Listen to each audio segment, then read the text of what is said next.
This is George Lucas. I'm the executive producer and writer of Return of the Jedi. I'm Dennis Murin, visual effects supervisor at ILM. Hi, I'm Carrie Fisher. And this is Ben Burt, sound designer and supervising sound editor, and also re-recording mixer on Return of the Jedi.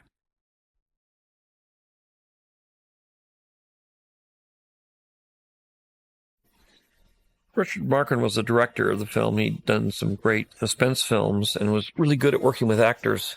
Eye of the Needle was the film I'd seen that he had done that impressed me the most. It was really nicely done. Had a lot of energy and suspense. These movies, by this time, had gotten to be more like television shows. The hierarchy in the way a television show works creatively is very much different than the way it works on a motion picture. The executive producer pretty much is the overall creative overseer of the project and comes up with the ideas for the scripts and works on the scripts, and the directors just try to fulfill the obligation of getting it on the screen, where mostly in feature films a lot of the creative control really lies in the director. It's not so much today as it was then, but I've discovered over the years that it's easy to collaborate with directors if there's mutual respect about what you're doing and a kind of general agreement on the sensibility of where you're going with something, or what kind of a film it's going to be, or what the tone of it is going to be. If you can agree on those sorts of things at the beginning before you start off, it works out pretty well.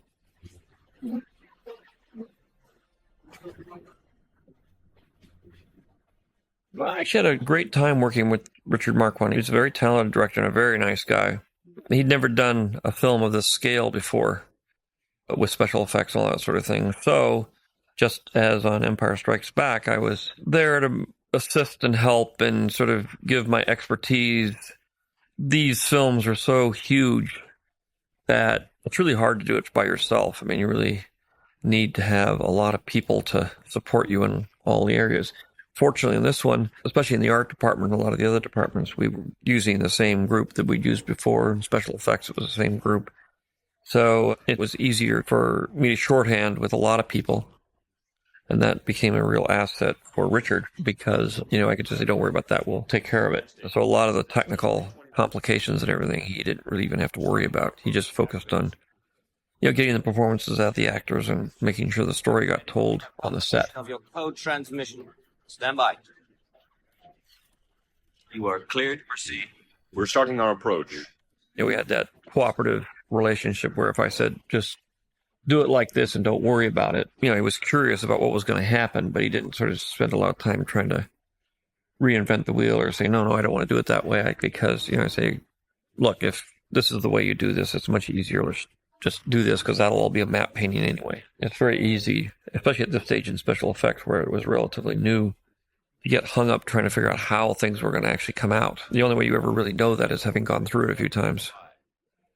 And you can sort of anticipate where everything's going to be. A film like this operates with a lot of faith.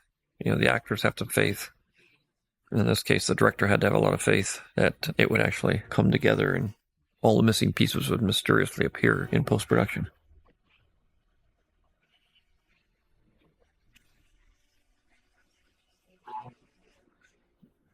The footsteps for Darth Vader as he comes down the ramp were recorded in underground tunnels in the Marin Headlands near the Golden Gate Bridge. There's a network of underground military tunnels which are actually closed off from the public. But back at the time that Jedi was done, you could squeeze through one of the old rusty gates and go deep down into the catacombs, into the headlands around the Golden Gate Bridge. And Gary Summers and I took our tape recorder and some heavy boots and some other props, and we went down into these tunnels, and we did a lot of the footsteps, echoey, heavy footsteps for Darth Vader. Along the way, we also got some great rusty doors opening and closing, which were used for various sounds of ramps and gates and things that happen in Jedi. There's a lot of machinery in every Star Wars film, and we can never collect enough squeaky doors and electric motors in order to make up all the different sounds that occur in the spaceships and all the places that we go. For your sake, the Emperor is not as forgiving as I am.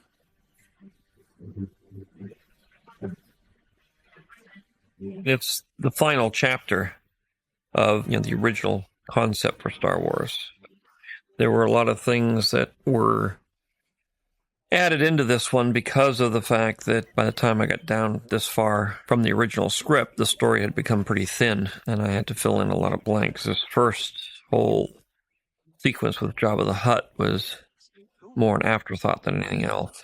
The original story was really about the primitive society overcoming the Empire at the end, and Luke managing to redeem his father. And a part of the script that this actually represented in the very first outline, where I had this whole story outline, it was like the last 20 pages of the script.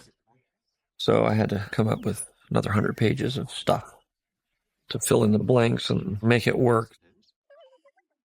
Because Han Solo had become such a popular character, and I thought it'd be fun to go back to Tatooine, and I wanted to deal with Jabba the Hutt, which kind of got lost in the process.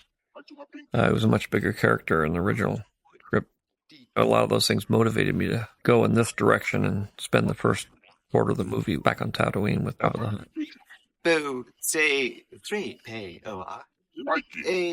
In Jedi, we had quite a bit of Huttese language to create.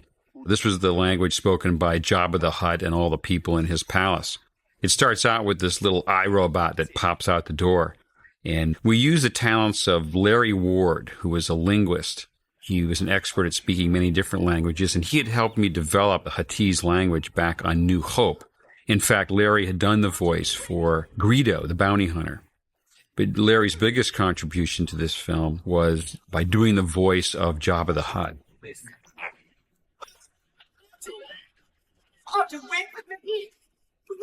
As with all these movies, the original intent was to make this a very full and exotic environment that these movies would take place in.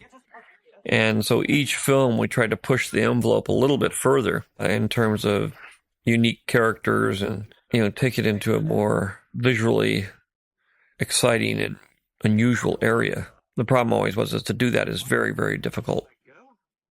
And especially before digital technology, if you had to have really exotic robots and things, they were mostly marionettes or stop motion or something of that ilk. So we were just sort of pushing the limits of cinematic technology at that point to just get, strange creatures.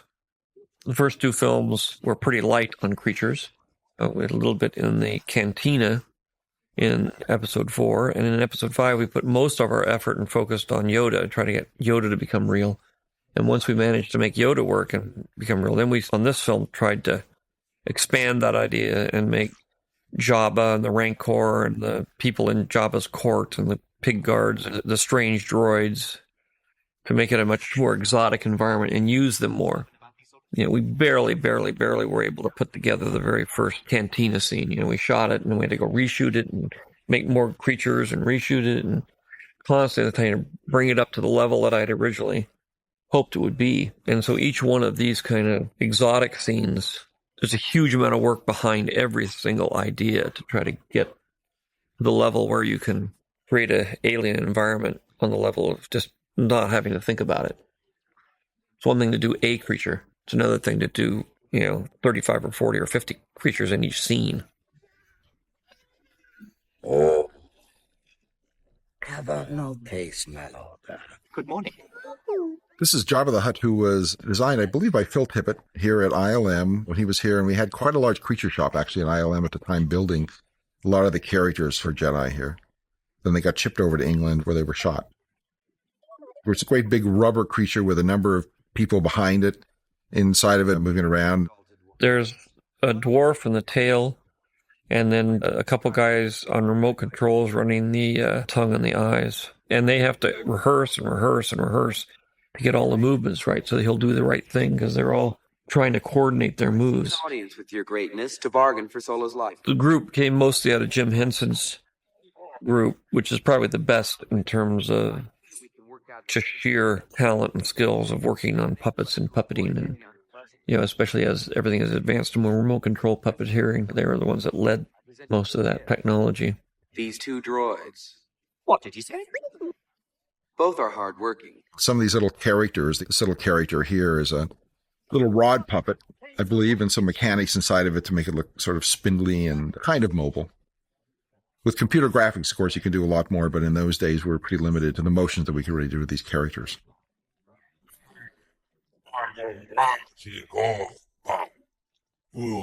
We're doomed. To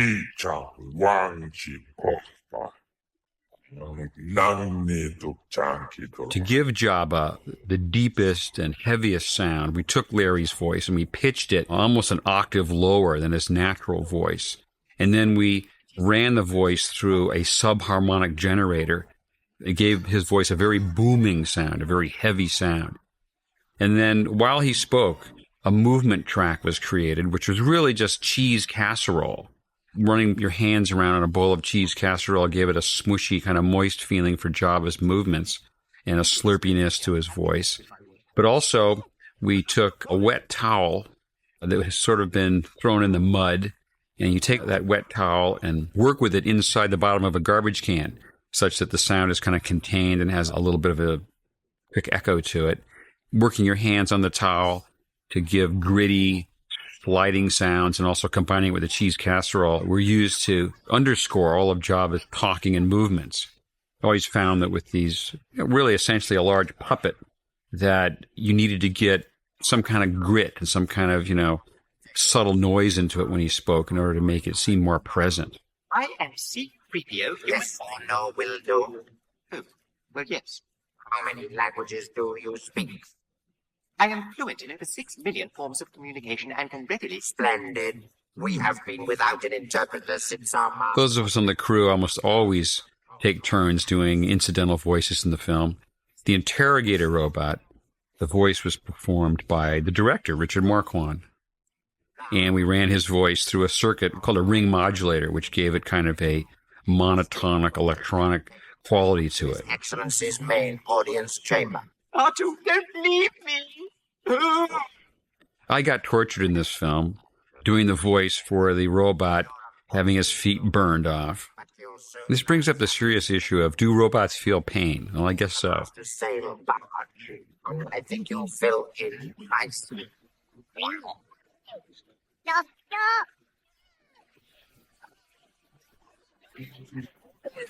The whole scene of Ula dancing has gone through several different evolutionary changes. There was originally some music done for the first release of the film, music which we actually recorded at Sprocket Systems.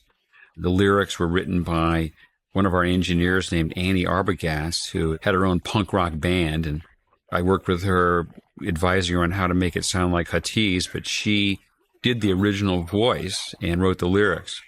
Then years later, when the film was re-released in a special edition, a whole new piece of music was written when they added all the new digital characters and, really elaborated the whole scene.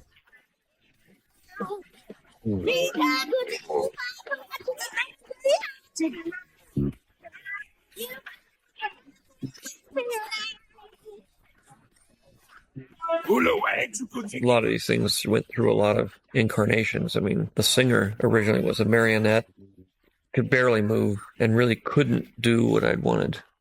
Some of the other characters who were more static were able to come off pretty well, but, Jabba can't really move in this one.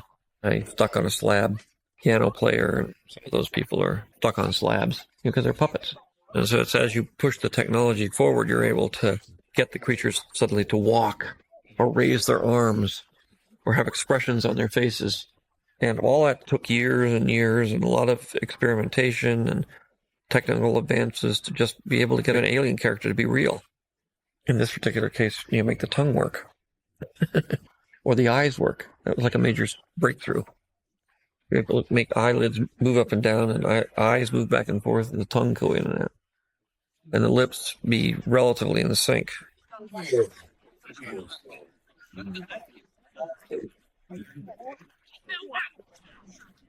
Yeah, I'm still amused by people that somehow think that when you use cyber technology or digital technology in movies, it's fake. But when you look at a scene in here, like Jabba's palace, now there's some digital characters in here, but they're no more or less fake than all the other characters that are in here. I mean, is a digital character more fake than a big fat rubber character? I mean, there's nothing real here at all. And it's hard to say that, a rubber character has more integrity than a digital character. What I try to do is just make the characters become believable. so they look realistic enough to where you have a suspension of disbelief and accept them as characters, not as pricks, which is what they all are. Your worshipfulness. Yes? Yoba, Colorado, Kamawalpa. Yes, Cho. Kawawoke. The illustrious Jabba bids you welcome. The voice of Bouge, of course, it's Princess Leia in disguise, but when she first appears, we used a different voice for the character. And the character was actually voiced by Pat Welch. And she was the woman who was the principal voice of E.T., the extraterrestrial. And I'd worked on E.T., and we had recorded her voice. She was an elderly woman, retired, never had acted in any films before. I had run into her at a photo store in San Anselmo, California, while she was buying film. I heard her voice, and her voice was very interesting and unusual in that, to some extent, you couldn't tell whether it was male or female. And one of the keys in doing alien voices is always to come up with a voice in which the audience cannot immediately tell whether it's male or female or old or young, so they don't link it up with a familiar human being. And so when you find voices like that have that ambiguous quality about them, they're so useful in these fantasy films. Well, Pat had a voice like that. And I just asked her, do you want to be the voice of an alien? And she looked at me and she didn't flinch or call the police or anything. She said, Okay, I'll try it. So we recorded her and worked with her over the years. We became good friends and used her on occasion for specialty voices.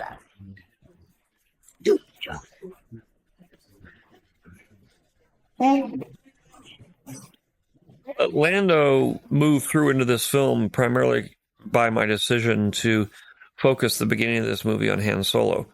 Since they were pals, it was natural that Lando would be one to try to redeem himself and be there to help rescue him and redeem his reputation at the same time. They ultimately, in the original script, it was mostly Luke, the Emperor, and Darth Vader were the key elements, along with what in the original script was a bunch of Wookiees. It was a Wookiee planet. But since I had fallen in love with the Wookiee so much, when I made episode 4, I decided to make the co-pilot a Wookiee, which meant he was technologically advanced, and the whole concept originally was that the people that overthrew the Empire were not technological. So I had to reinvent a half-sized Wookiee.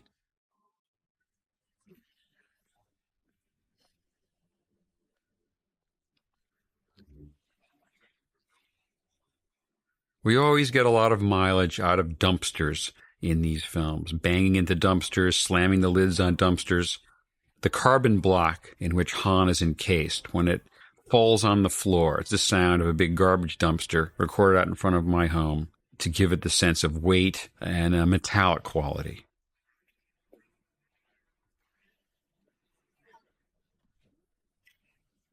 The shot of Han breaking out of this carbon thing, whatever it is he's in, was pretty tough. What you're seeing is actually a wax figure of Han, of the real casting that was made, but a wax animated, cut away one frame at a time with a bright light on the inside, shot in smoke. So it was a pretty bizarre thing to kind of figure out just how to get him to look like this thing was peeling off of him. And we did it with sort of revealing bright light on the inside, which makes absolutely no sense. And it's been copied in many, many films afterwards when they've had somebody sort of covered with something and it's showing it having to peel off as an interesting way to do it, sort of as though it's glowing on the inside. But there's no logic to it. The Han Solo journey is a continuation of the motif of death and rebirth, which is the overall central theme of this whole series in relationship to Darth Vader coming out of his evil hibernation and being reborn as Anakin Skywalker. You're free as a carbonite. He's put to sleep, which is a common device, especially in fairy tales, but it's also mythological terms too, of going into a state of suspended animation, and then usually you come out rejuvenated. sometimes it's equivalent of going down to the netherworld and coming back enlightened. In this particular case, he was just put to sleep. I gotta get you out of here. What's that? When Jabba and his minions laugh, it's a real combination of human laughter plus other animal sounds like hippos and hyenas and other things we've recorded or collected over the years, all blended together to give a whole range of alien laughter.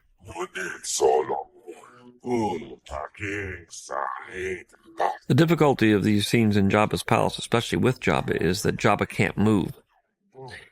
I didn't have the technology at that time to make him move around, so whenever I had to do a scene, I had to plop him down somewhere and then stage the scene around him, which made for this kind of inconvenient staging in the revelation scene here of him having to be behind a curtain. Otherwise, he could just come through the door, which is what I would have preferred. But these were the days when most of the creatures were nailed to the floor. Oh, Oh, I can't bear to watch.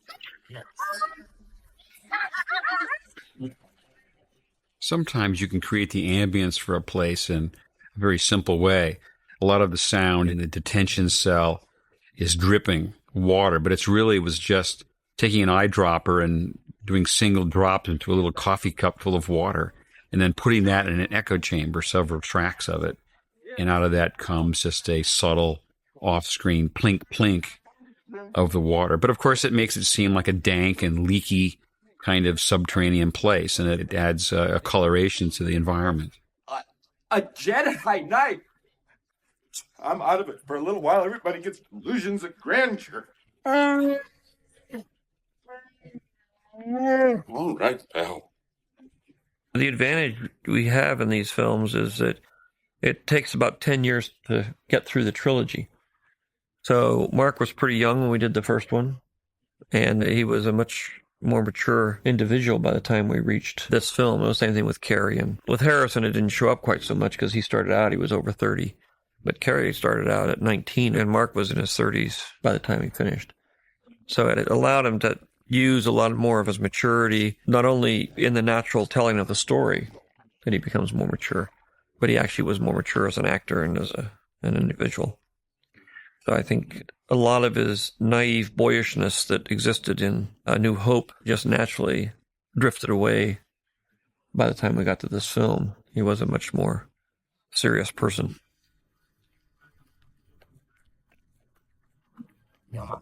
upon Skywalker, Jabba Mabatabatu. I must speak with Jabba. Another local performer from the Bay Area who provided some important voices in this film for our alien characters was Eric Bowersfeld, and he provided the voice for Bib Fortuna. He has a refined, almost a mild British accent, which gave Bib an unusual sense of dignity despite his appearance. Oh, at last, Master Luke's come to rescue me. Master. Oh. George got me up to San Francisco and showed me a picture of this bathing suit to frighten me into exercise, I think. He succeeded. This is the other thing, too, that they wanted. Do not have any lines on the side of you. You know, there's no wrinkles on your body. So there can be no line like I've been bending in half. So I can do that right there. Remain motionless. Sit up really and naturally straight. And do not speak at all. I'm taking Captain Solo and his friends. You can either profit by this or be destroyed. George. That's it. No hello. Hey, hi. Look, I'm in a bathing suit made of iron. You're standing on... We hadn't done a monster per se in these. We had the snow monster on Empire Strikes Back, but in a lot of cases we were sort of just moving through various genre motifs of fantasy and science fiction and having a little bit of fun. The growls and the roars of the Rancor beast were derived from a very small animal. It was actually a pet dachshund owned by a neighbor of mine. And despite the fact that it was a cute little dog, it had a certain vicious streak in it. And I went over one day and recorded this dachshund as it growled and hissed and got angry. And we took that sound and pitched it down much lower. Hal was a dangerous little guy, but he made a good Rancor beast.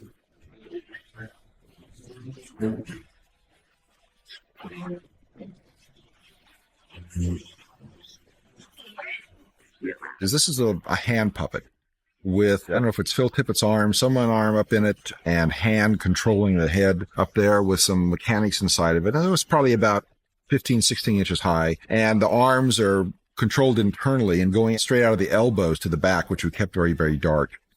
The eyes, which were so important to this, are actually ball bearings. The only way that you could really ever focus on it being living that I found on this was to look at the eyes, and the regular eyes we made for it didn't show up. So we just got the shiniest little eyes we could get. So you would recognize it as being a living sort of thing. And, we took this approach as opposed to stock mow or something as a way of saving money. And, we could do this pretty quick. I think we shot the whole sequence probably. And once we had it figured out how to do it, I would just have guessed in a couple of weeks or so, which really wasn't too bad. The Rancor was in the little miniature set.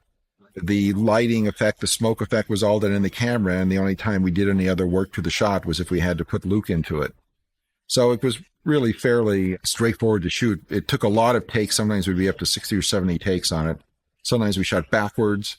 Sometimes we shot the scenes at different speeds, high speed or normal speed, anything to get it away from that sort of familiar Muppet look that we're all used to seeing. But the problem is you could never really get a wide view of it because there were no legs that you could ever really see, except we did these leg shots, but you couldn't really see it when you saw the body because, that's where you would see, Phil's elbow or something down there.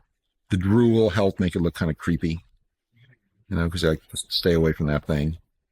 And I think it was, it was sort of successful. It suffered from what any of these sort of robotic or hand puppets tend to suffer from, in my point of view, is they just don't have quite the performance that you'd like to have. Because you're so limited because you're working with such problems to try to get the thing to even move. And one of the great things that's come with computer graphics is that the performance is as good as your imagination is. So you can make the things look much, much more interesting. Their performance much more elaborate and much more fun to watch. I like the idea that everybody loves somebody. And even though this was the worst, big, horrible monster you could possibly imagine, that his keeper loved him. And he probably loves his keeper. Another one of our favorite voice talents in the Bay Area is a guy named Ernie Facilius. He was most famous for doing the film Hardware Wars, a spoof of Star Wars many years ago. But Ernie would come in whenever we needed a good comic voice. And he did a great job of doing the voice of the Rancor trainers. He did both of them. I remember telling Ernie to kind of take the approach that it's Stan Laurel with that kind of whimpery cry. And Ernie's the kind of guy that can practically imitate anything. And Ernie created a really funny moment with that character. Same as always. That bad, huh? Where's Leia? I'm here. Hey, dear. His high Another aspect of these films that sometimes gets lost is that these films are vaguely lighthearted in terms of the fact that they don't take themselves that seriously. Try to be very realistic and everything, but mostly it's, to have a rip-roaring adventure and a good time. Sometimes people, try to put more into them than should be there, write them off as of no consequence, but the reality, I think, is somewhere in the middle. You should have bargained, Jabba. The last mistake you'll ever make.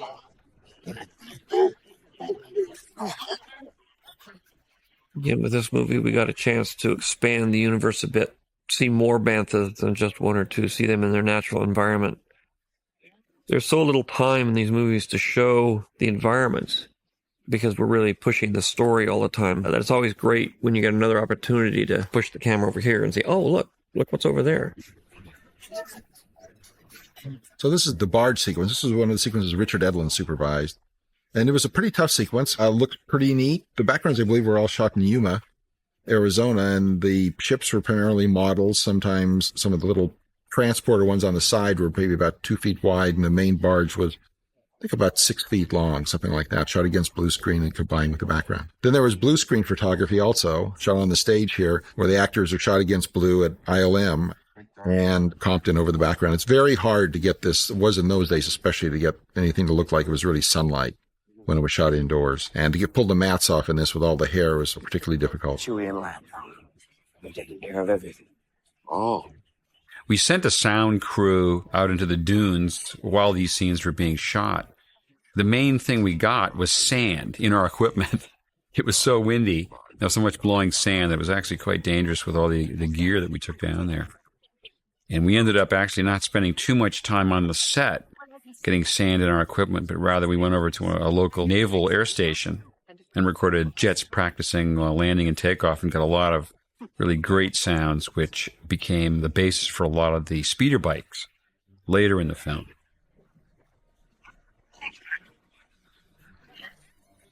We had daily stuntmen break things. I would come on the set and there'd be this kind of silence that means something bad. Dave Tomlin, who is a fantastic guy, he was the first AD. The walkie-talkie would crackle and you'd hear Tomlin say in the Cockney, George, we're talking about, 2 men might have a sprained ankle, might have a broken leg. Silence while they're waiting to find out from, the nurse. And then you'd go back to the motel, and these very jovial guys who have had much worse happen to them would be sitting by the pool with casts here and there. It was tough. It was a tough stunt. I remember making the sound of Luke bouncing off the end of the plank by just snapping a ruler on the edge of a desk, a wooden ruler. Something I learned in 5th grade, actually. You can make a great sound by twanging a ruler on the edge of your desk. Of course, you get in trouble with the teacher, as I did. But nonetheless, it provided me with an idea later on for a quick sound effect when I needed it.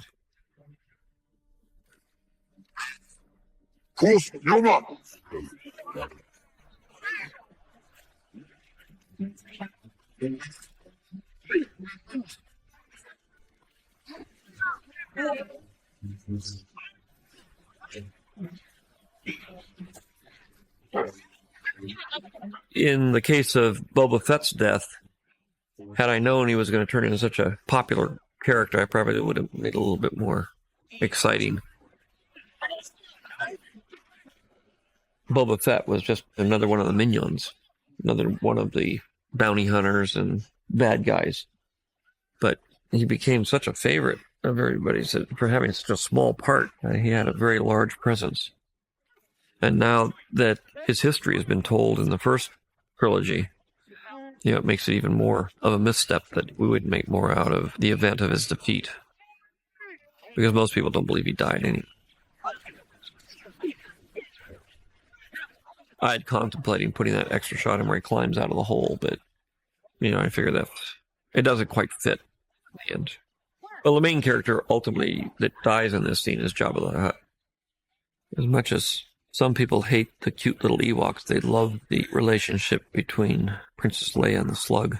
He was made of styrofoam, I believe, and they asked me if I wanted a stunt double to kill him. And I said, really, really no. I really, really want to kill him myself. The battle with the Sarlacc monster was one of the last scenes that we mixed in the film because it had gone through a lot of editorial changes, and there were different versions of it kind of each week as we were getting later and later into the post-production schedule. It was a very challenging sequence editorially because typical with the Star Wars action sequence, there were so many different characters involved, all with their own simultaneous stories. And to sort it out and to keep the flow of action clear and continuous. There was quite a bit of recutting of this scene. In fact, it was scored once in London by Johnny Williams, and then the sequence was recut so many times after that they had to go back and rescore it with a different cue of music. I'm not sure we ever really did it as well as we could have, but when you have so many different pieces of action that are supposed to be happening at exactly the same moment, you get into a very complex piece of cinema, which is editing things together that you want people to read, but you don't want to dwell on them for so long that it drags down a simultaneous moment. So I think there's always a kind of super reality that gets created in a moment like this where you're stretching time and hoping that it doesn't look like that. This is something that Steven Spielberg is very accomplished at. The best project I ever worked on where that happened is in Raiders of the Lost Ark, Under the Flying Wing. It's exactly like this sequence where you got a truck full of gas and some guys loading the truck, and then you got a fight, and then you got a pilot, and then you got people coming from the outside. Then the truck catches on fire, and then it's going toward the airplane, and then the girl gets trapped in the airplane. And it's very similar to this. In that particular case, I think it's done as well as it can ever be done. But in this case, we did it as well as we could, but I always had this nagging feeling that we could have done it better. It's a very delicate balance of having the audience be able to follow it and not having it look corny. Arthur, where are we going? I couldn't possibly go. The explosion of Jabba's barge was probably one of the bigger and more prolonged explosions that we've put in the films. Everything was thrown into it. Probably the kitchen sink was thrown into it, but we had several explosions, a lot of fire, and there was sounds of rockets we had recorded, and we used that for the sounds of the debris going by camera. We had gone once to a house in Petaluma, California that was being torn down, and all the furniture and fittings were in the house, and they said we could do anything we wanted in this house. So I spent an entire day there. We dubbed the place Junk Heaven because we went around smashing appliances, breaking windows, throwing things down the stairs, taking dressers, furniture, tumbling it out, second-story windows, opening up kitchen cabinets and smashing dishes, throwing things around. And since it was all done in a place, it sounded real. You know, it wasn't like a Foley stage where it's sometimes can be acoustically artificial. What you want is that kind of spontaneity about it. It's not perfect. Thanks for coming after me. Now I owe you one.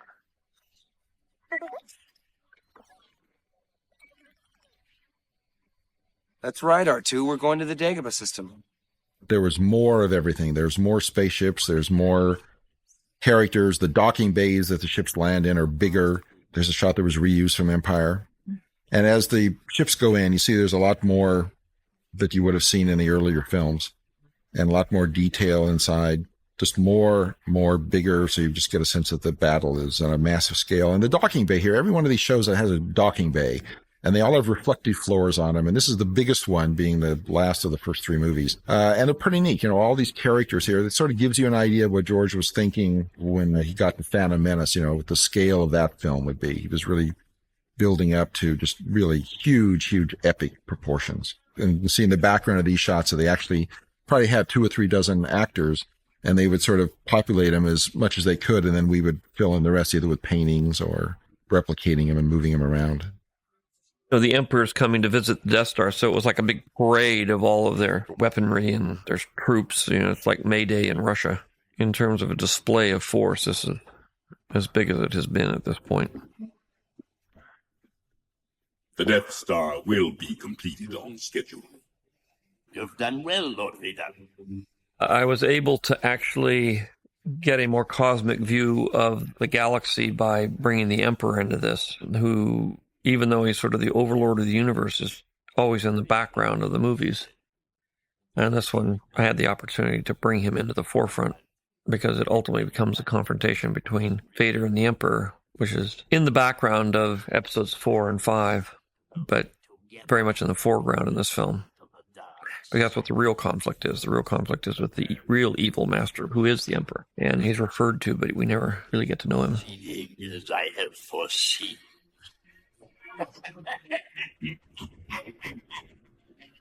One of the advantages of being in the third act is that you get to tie up all of the loose ends. But one of the problems you have in the third act is that you have to tie up all the loose ends.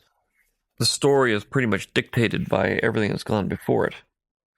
And it's really a matter of how well they're able to fit in all the resolutions and keep the story going forward. That's usually what ties you up here, is you end up with too many things to try to solve and not enough time to do it in. Do? Yes, I do. Sick have I become. Old and weak.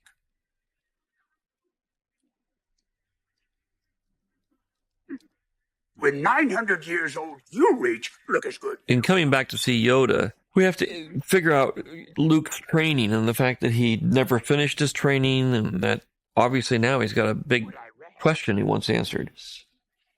Forever sleep. Where did I have? Master Yoda, you can't die. There is a point where the hero has to be left alone on his own 2 feet without anybody there to help him. And you can sort of have him be in a different place or something, but at some point you have to say, well, now that all the props have been taken away, and he has to face the evil monster alone. In this case, this scene establishes that the evil monster is actually his father, and he's going to have to do it on his own, and that he's not really equipped to do it. That he was too impatient, he didn't finish his studies, and now he's going to be half-trained to face a difficult physical and emotional challenge. Then I am a Jedi.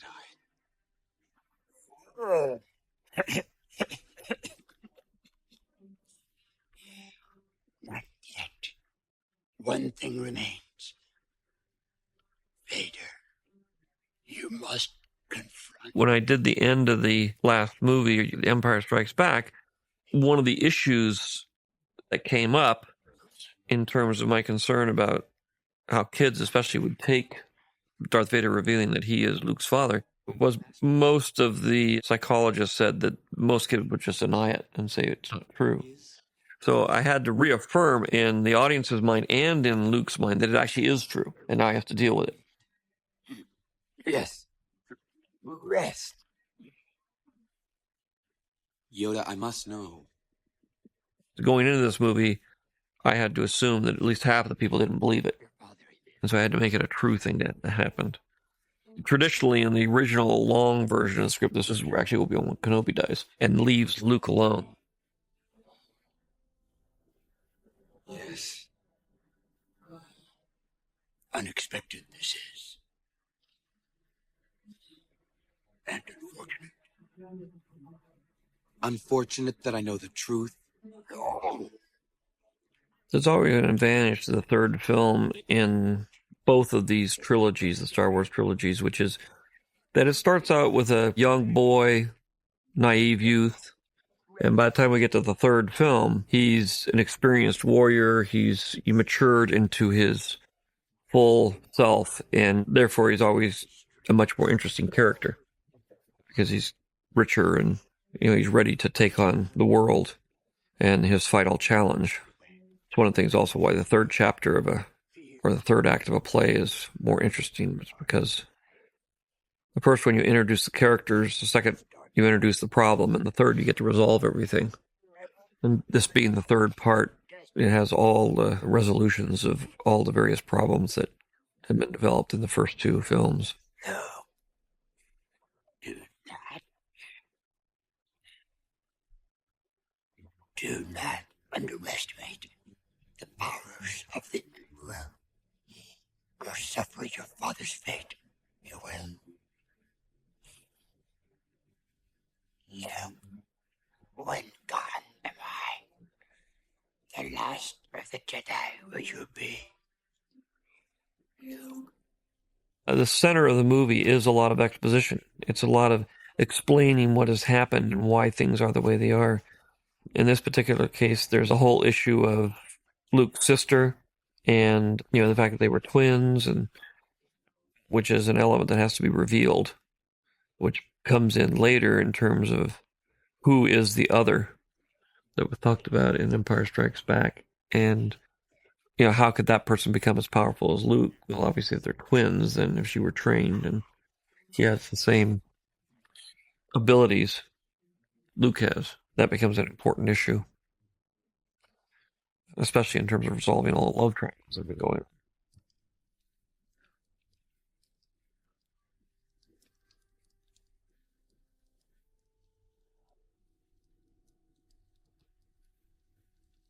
I had the opportunity to go to London for the filming of Return of the Jedi to supervise any sound recording that was being done on the set, and also to gather sound effects while I was there and help develop the languages for the Ewoks and many of the people in Jabba's palace. I remember going on the set when they weren't filming. It was they were off on some other set that day, but Jabba the Hutt was the big puppet was sitting there empty on the set all by itself. I crawled up inside with my tape recorder and recorded the little motors, the little servo motors, which made his eyeballs move back and forth. And we got a lot of mileage out of those little motors. The sound of the thermal detonator, which Boosh holds in his hand. Those little motors, some of those are from the actual eyeball motors that were inside the Jabba puppet.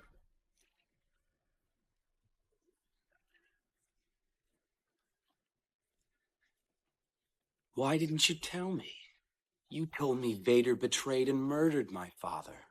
Your father was seduced by the dark side of the Force. He ceased to be Anakin Skywalker and became Darth Vader. When that happened, the good man who was... Return of the Jedi was the first mix that we did entirely in Northern California.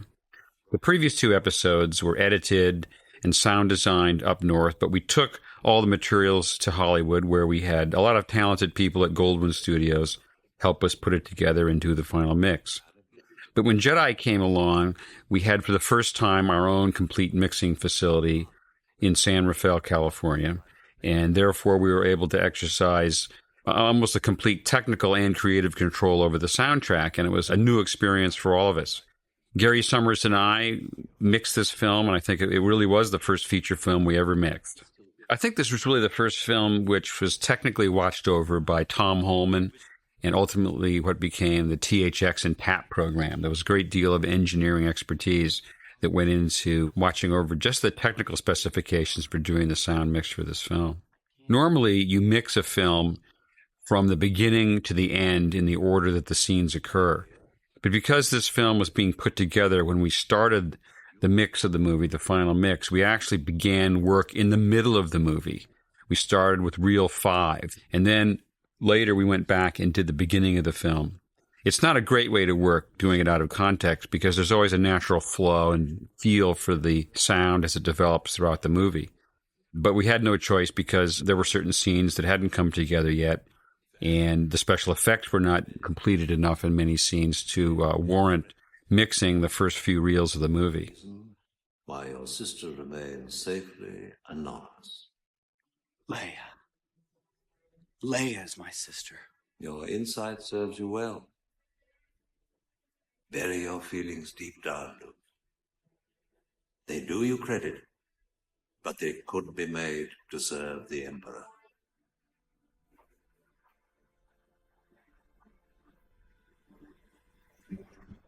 This briefing room scene is what we call the pointer scene. A pointer scene is where you sit down and tell the audience all the things that have to happen or are going to happen in the rest of the movie so they can follow the plot. You know, we have to go to the castle. This is the way we get to the castle. These are the dangers that we have to overcome, and then there's the prize at the end. And there is, in almost every movie, a pointer scene where everybody sits down and says, this is what's going to happen. And in some scenes, it's just very blatant. You know, they have a chalkboard and a pointer, and they draw a diagram and say, this is what we have to do. All these scenes are pointer scenes. You can see in A New Hope, when we did the pointer scene toward the end about the Death Star, that was pretty much the state of the art in terms of computer animation at that point. Now in this film, we pretty much have the same scene, but the computer animation has advanced quite a bit because both of those were done through the use of computer animation. The original Death Star illustration and in this particular, the new Death Star. Most important of all, we've learned that the Emperor himself is personally overseeing the final stages of the construction of this Death Star. Part of the advancing technology is it allows you to do more things to have a more epic quality to things, which gets more sophisticated as you go along, both because you can master the technology and because you have a better grasp of literally just how to do things, how to get more people in masks. Because there's a whole science behind people acting in masks. They can't stay in the mask very long. It's hard for them to breathe. Some people get claustrophobic. Again, on each one of these characters, there's 2 or 3 people with remote controls moving the eyes. For every one of these people, there's probably 3 or 4 other people standing in the sidelines trying to operate them. So if you have 3 or 4 puppet characters, you have a huge number of people on the side trying to make them all work. Into the superstructure and attempt to knock out the main reactor. And each film, we were able to add more and more people in because we got better at doing that sort of thing. The story progresses from being a very contained environment in A New Hope to a bigger environment in The Empire Strikes Back. And then obviously when we get to Return of the Jedi, we're able to have large fleets of ships, more exotic environments, more stormtroopers. We've learned how to build the scale up. It was still staying within our financial resources. Sort of more frequencies on the transmitters. It'll be rough, pal. I didn't want to speak for you. That's one. Pushing the edge of special effects in order to tell a more interesting story, you're always sort of on the edge of having it not work. And then the whole film falls apart because it is a facade, it's an illusion. Especially a fantasy film of any kind, you're creating a fantastic illusion that people know isn't real. So you have to make it kind of super believable, even though it's impossible and can't possibly be real. We've used just about every possible special effects technique you can imagine over the years in these movies, and almost everything that is doable and has been done is represented someplace, which is one of the reasons everybody had a lot of fun doing these films, is because there was always a different kind of effect, always a different challenge. A lot of classic situations that had to be dealt with. It was a chance to sort of do something that doesn't come up very often. All right. Right.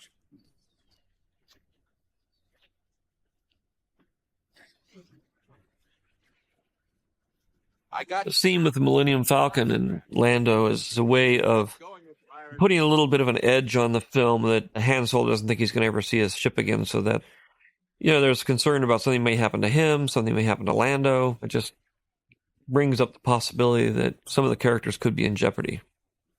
Got it warmed? Yeah, just coming up. Yeah, well, I don't think the Empire had Wookiees in mind. We've had lots of adventures recording sound over the years.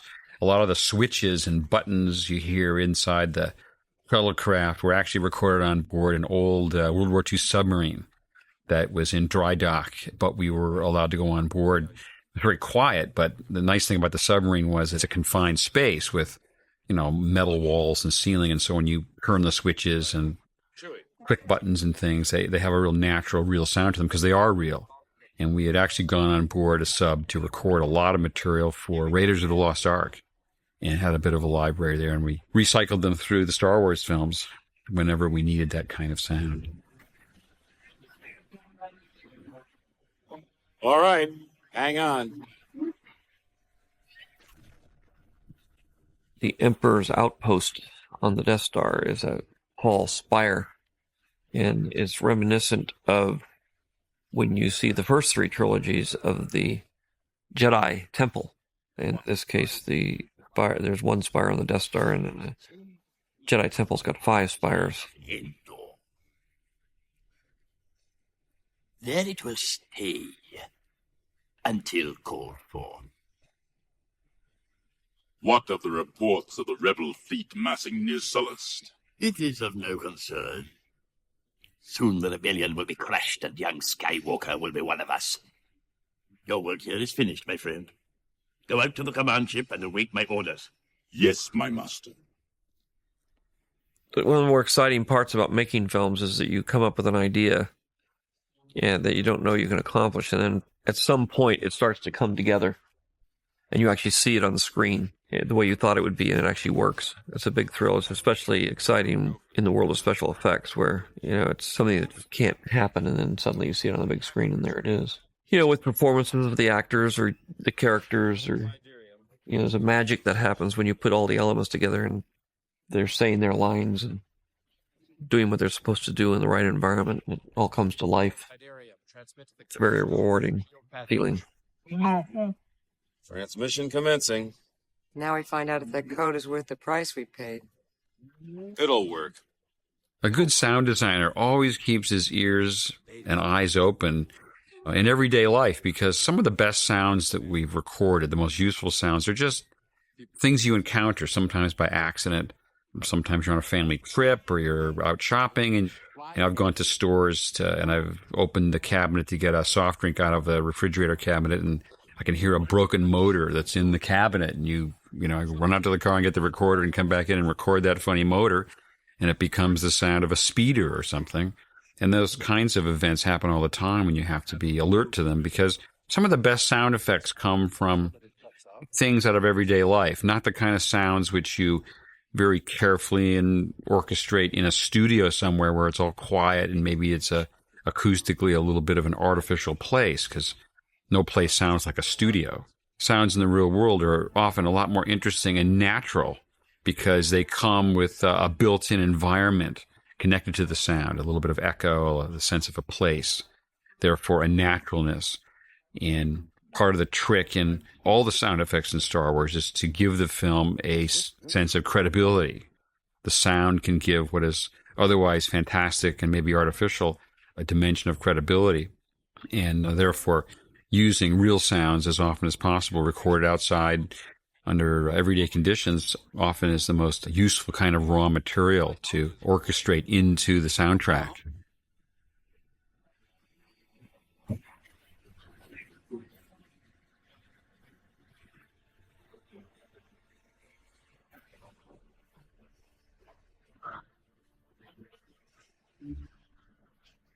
The thing about Endor is that I wanted an environment that was different from the other environments, but it needed to be a jungly kind of place, a lot of growth and green, which is, the color of life. And I wanted to give it a different look than Dagobah, which in essence had the same qualities of a swamp. It was, again, a cradle of life environment, lots of life there. But I was beginning to run out of environments. Something that was unique. The only thing I could come up with was really giant sequoias, where the trees would be so big that it would give it a different look than what we'd seen before. And the reason I was able to move on and do the first 3 films was because I was able to create digital environments. As by the time I got down here to Return of the Jedi, I just pretty much shot everything on Earth.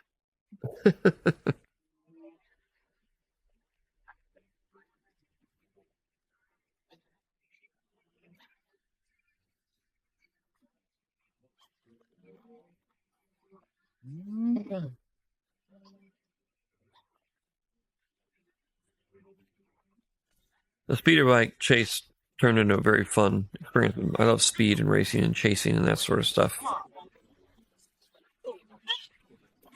This was one of those ideas I had when I was writing the script that I really wanted to do, but I had no idea how we would accomplish this. Usually I have a guess of how I might be able to do it, and I thought, well, maybe we could do it with miniatures or something. We'd figure out a way, and I just made a leap of faith and then left it to Dennis Muren to figure it out. Dennis came up with a very unique way of doing stop-motion animation in the forest environment, which had never been done before. And it really created, these sensational backgrounds. And that was the biggest challenge here. And it was the one time in all these movies where I came up with an idea I didn't know that I could pull off. Now, a scene like this with digital technology would be very easy to do.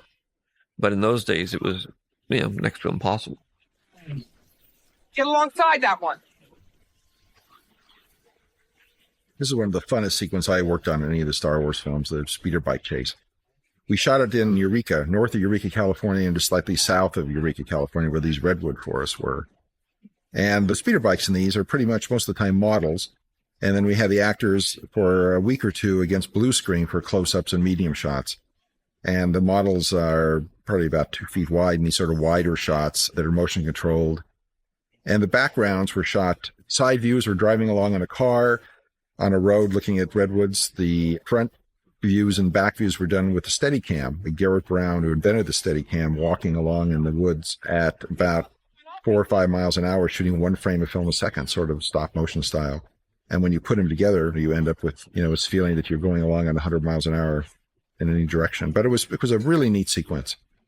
The sort of jumpy quality that you got with the Steadicam views, the front views and back views, added a real energy to it. It made it look like it was sort of difficult to shoot, the sort of jumping up and down on it. And it was something that George really responded to right away. That is something that was unintentional, but it added a reality to it that you wouldn't have gotten if you'd, built it as a model or something and had a nice smooth camera going along in it. It's sort of an artifact of the 100 miles an hour that you're traveling, gave it a real dynamic to it, sort of a documentary kind of look to it.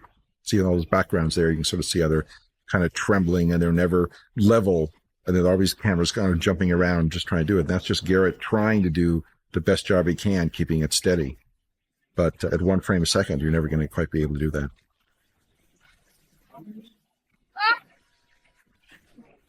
The gear shifts and the various sounds of the bikes changing tones as they went different speeds.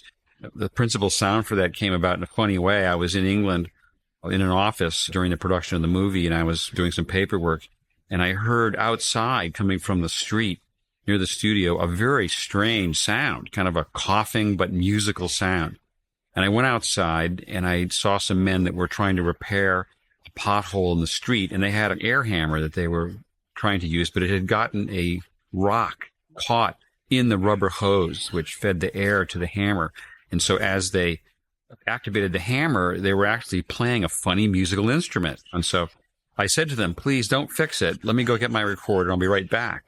And obviously they looked at me like I was pretty strange, but they tolerated it. And I came back a few moments later with my recorder, and we recorded that funny air compressor and used it for the sounds of the bikes shifting gears. George Lucas came by to listen to the speeder bike chase when I thought it had been completed.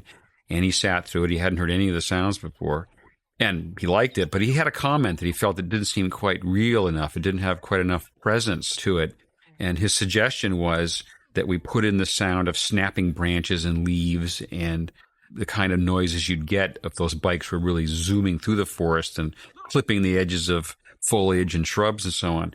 So we very quickly put together some sounds of brush and crackling sticks, and we made some loops of the sound that is just continuously playing sounds. And we went back through the speeder bike chase, and we would ramp in those sounds so there'd be a brief burst of just sticks and dirt noise and grit.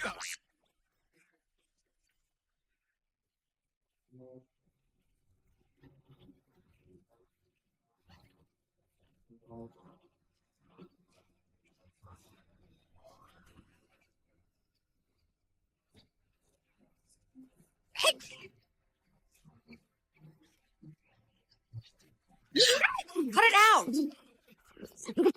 We started with the Ewoks, who were in the original screenplay Wookiees, that I couldn't use because I just established that Wookiees were a technologically advanced group of creatures.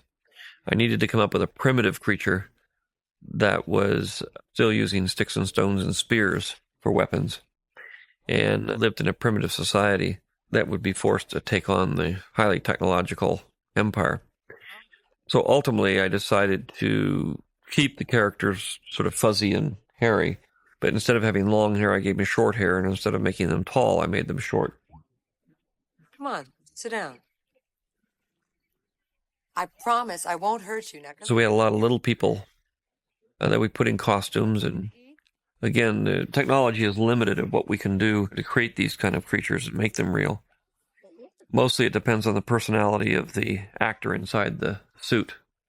And I was fortunate to find this one Ewok, this little boy, Warwick Davis, who was so expressive in his suit and had such personality, the way he walked and the way he carried himself, the way he was able to act. I mean, he really was 100% into the character. Oh.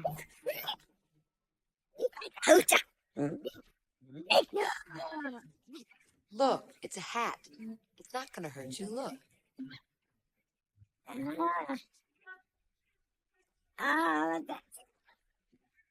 You're a jittery little... Again, the challenge of creating a likable character out of a kid in a bear suit that actually has a personality as a character, isn't just somebody who's there, is very difficult. You're always pushed to how far can you go in having strange creatures, exotic creatures, who are actual characters in the movie, using this kind of, real technology of a real puppet or a real person in a suit, which is about all we had in those days. It was very limiting. After a while, it was very difficult for me to do action sequences where I punched people and hit people. It's not really my thing. It's stressful. You pretend that you're shooting at people and shooting guns and you're upset and you're crazed all morning long. And so I'm revving up this thing that is not innate in me necessarily. And I can be a pretty intense broad.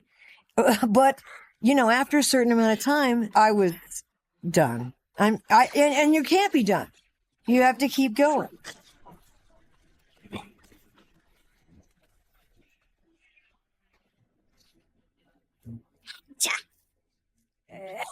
Warwick was so good in this that I had been thinking about doing another kind of more traditional fantasy that involved little people, and got him to star in that. And he's done a lot of roles since. But that film was Willow, directed by Ron Howard.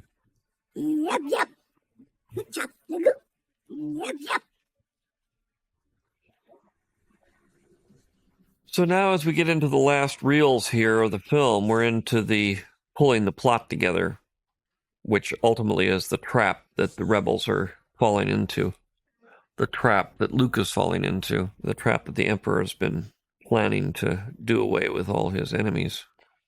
So now this takes all of the dominoes that have been set up in A New Hope and Empire Strikes Back in the first part of this film and starts to tip them over, which in this particular case is reasonably complicated because we have 3 different stories going on simultaneously. One is in outer space with Lando and the spaceships trying to get into the Death Star. One is on the planet with Han Solo and Princess Leia trying to destroy the force field that protects the Death Star. And then you have Luke Skywalker on the Death Star confronting his father and the evil head of the Galactic Empire. Matter are clear, Lord Vader. They are clear, my master. Then you must... I do like to tell a lot of different stories and cut back and forth. I'm not a big linear storyteller. American Graffiti, there were 4 different stories being told simultaneously. At the end, they were all sort of going very fast. I like simultaneity and jumping back and forth. I'm most comfortable with, for whatever reason. Well, my first film, THX, wasn't like that. It was completely linear. Didn't cut back and forth with anything. But after that, I changed my mind.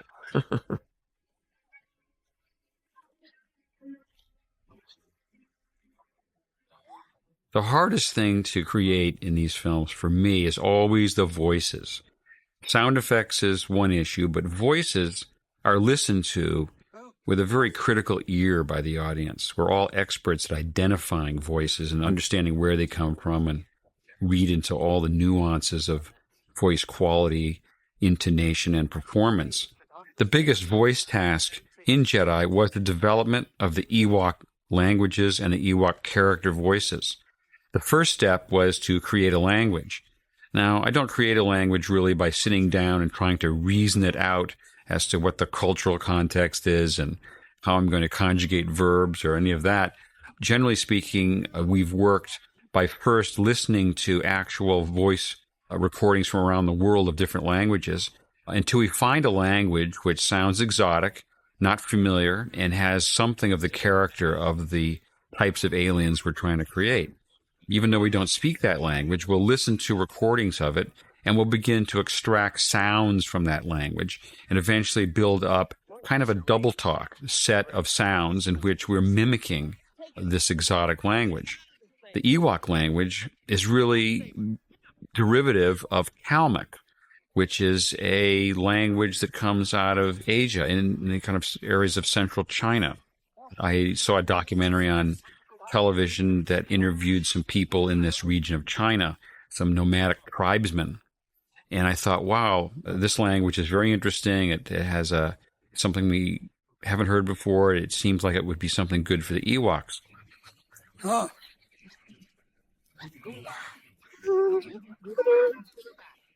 So we began to look around to see if we could find anyone that spoke this language. Of course, there wasn't offhand anybody immediately available, since it came from a remote part of the world. But we finally, through some research, came into contact with some refugees who had come from that part of China. And in particular, an elderly woman, she was probably in her 80s, was brought to us. She didn't speak any English. She had recently immigrated from primitive regions of China. She had lived in a tribe as some kind of a quasi-nomadic existence all her life. And she probably didn't really understand what we were trying to do in recording her voice for a movie. But we approach these things by usually bringing the person into the studio, and I sit down with them, and you get her to tell stories. This is usually how I do it. A person who's not an actor, you just don't put a microphone in front of them and say, okay, talk. You usually want to put them at ease and give them something to do. So what I found with her and what I've done with other native people was to sit down with them and have them tell me folk tales and to pretend they were telling me stories, bedtime stories, as if I was a child. And they can tell me a story in which they may do the voices of different characters, and they can inject a sense of drama into what they're saying. Oh, yes, Master Luke. Remember that I am fluent in over 6 million forms of communication. What are you telling them? Hello, I think. She wanted a bottle of vodka, and we provided that for her, and she got very lucid and gave us some wonderful sounds. We referred to this woman as Grandma Vodka because we couldn't pronounce her real name. And a session in the studio with her gave us not only the inspiration, but gave us the basis for a lot of the Ewok voices. We were able to take recordings that she gave us of her laughing, of her telling stories, of her doing little character voices, high and low. And out of that came a range of sounds, both male and female voices, which provided the basis for the Ewok language.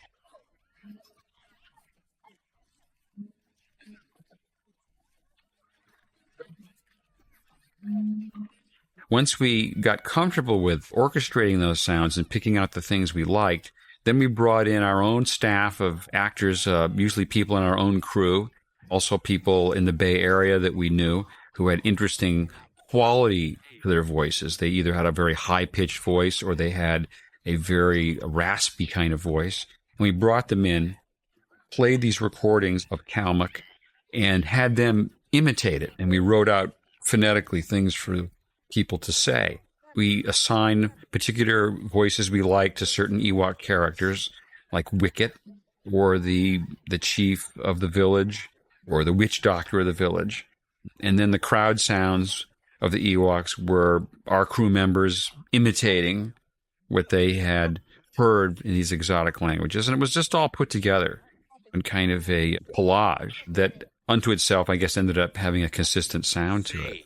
I'm rather embarrassed, General Solo, but it appears you are to be the main course at a banquet in my honor.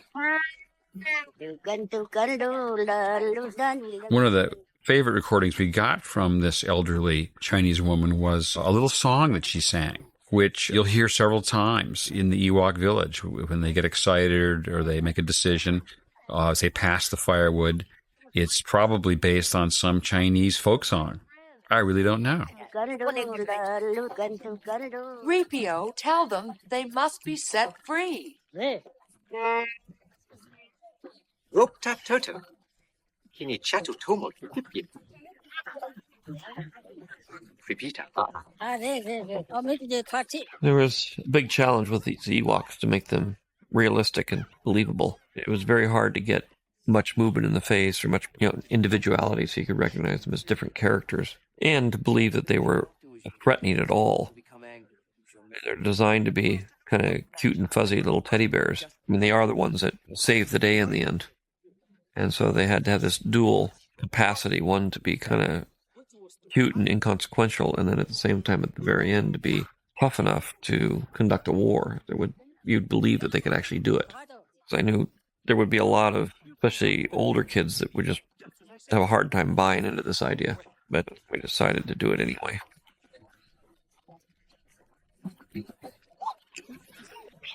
Because we had so many Ewoks in this film, we couldn't really do remote control eyes and eyelids because we just didn't have enough remote control mechanisms. And we couldn't make their mouths move. So the actors had to make the mouths move just by moving their jaw. And actually, Warwick Davis got very good at using his tongue and sticking his tongue out a lot and sort of moving it around. So it really gave the sense that the lips were moving and that something was going on there. And all it really was him sticking his tongue out. But I think there's an impression that the mouths move, even though they actually don't. Some of the actors got pretty good at moving their jaw, but it was very hard to do, and it was very tiresome.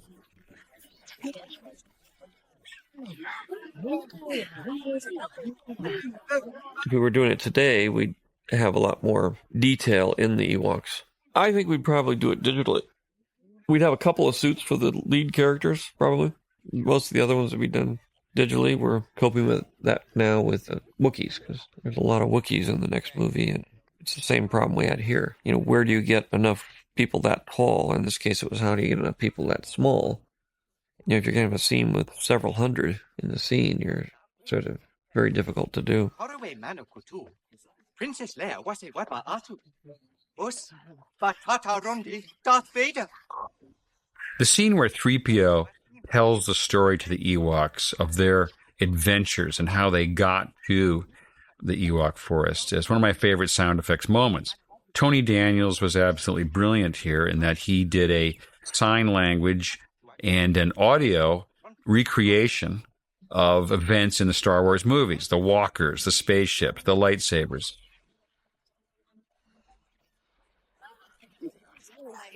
Millennium Falcon.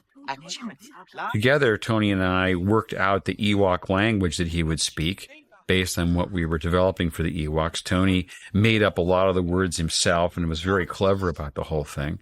And then we integrated into his speech the sound effects that were, from our library of Star Wars sounds. And the idea was that 3PO was actually playing back these sounds over his built-in mouth speaker in order to articulate the story to the Ewoks.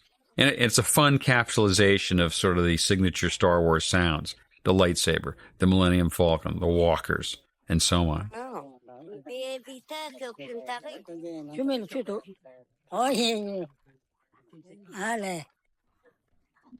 We went out into the woods, into the redwoods here in Northern California where it was quiet, and we did a lot of off-screen yells and laughs and cries as if we were Ewoks. And we can always take our voices and pitch them up a little bit so that we sound smaller and cuter. And once you get some recordings like that, which are actually recorded out in the real woods, the forest has a wonderful acoustic quality to it. It's one of those places where you can really sense depth because of the way echoes and sounds travel in a forest. And once again, if you take some of those real sounding recordings and mix them in with those done in the studio, it has a more natural sound. Try and get our weapons back. Hurry up, will you? I haven't got all day. This, again, was one of those difficult scenes because there's a lot of exposition, a lot of things that need to be tied up, confronted, and resolved, which sends the film in a particular direction that is more about explaining things than it is about drama.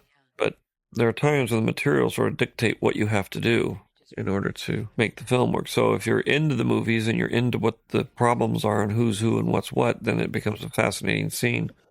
If you're looking to follow the plot and just get on with the movie, then it's one of those hard to get through scenes. I have no memory of my mother.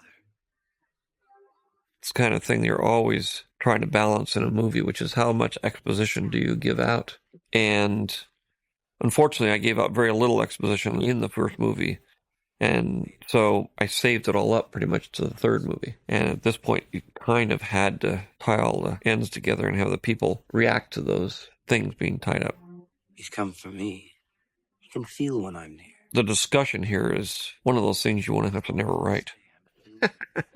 It's one thing for Darth Vader to tell Luke that he's his father, and it's another thing to have Luke tell Leia that he has a sister and that Darth Vader is his father. That really gets hard to swallow.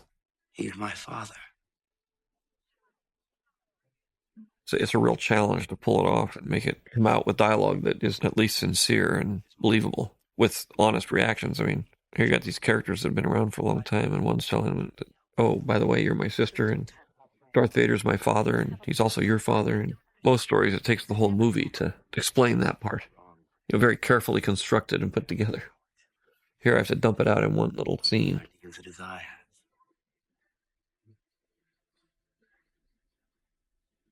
The Force is strong in my family. My father has it. I remember this scene of Luke and Leia on the Ewok balcony with great anxiety because I was on the set this day, and the boom operator offered me the opportunity to be the boom operator on one scene. I always wanted that experience. And so I said, sure, I'll do it. So this meant that I had a long fish pole, as it's called, about 8 to 10 feet long, and on the end of it's a microphone. And we were up on the stage. We were probably 20 feet off the ground on a scaffolding adjacent to the walkway where Luke and Leia are having their conversation. And my job was to hold this pole out from the scaffolding and out over their heads while they had this scene of dialogue. Well, there was no rehearsal before they shot the scene. And so I found that I wasn't in a real comfortable position. And when they called roll it, this was something like a 2 or 3 minute long scene of the two of them talking in absolute quietness on the set. And I was having trouble holding on to the mic. It was beginning to come out of my hands and dip into the scene. And I was so afraid I was going to drop the fish pole and the mic would hit Carrie Fisher in the forehead, therefore ruining the scene and ending my career forever in sound. Hey, what's going on? He wears the same outfit for 3 flicks. And I was complaining that I wear like 6 outfits, and my mother, Natalie Portman, she wears 3 million. She walks through a doorway and there's another outfit. It's like the Liberace of sci-fi changing of clothes. In the first film, I wore 2 outfits, one for the whole movie and one for the medal giving. And now there's like a couple outfits. But Harrison just 1 outfit, right? So I should not complain. Oh, my darling, hold me. It was better when we were fighting. Hold me.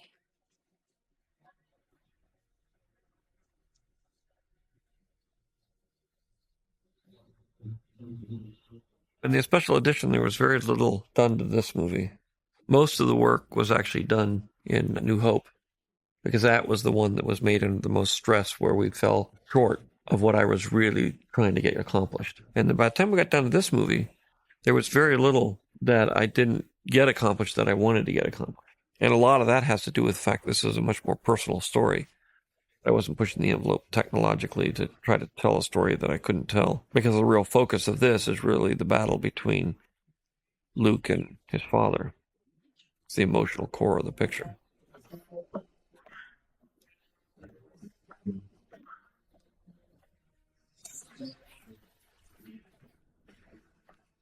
This is a rebel that surrendered. I went into Jedi knowing how much dialogue replacement had gone on in the previous 2 Star Wars films. And it was frustrating because going through the ADR process after the fact is hard on everybody. It's hard on the actors. It's hard on the director.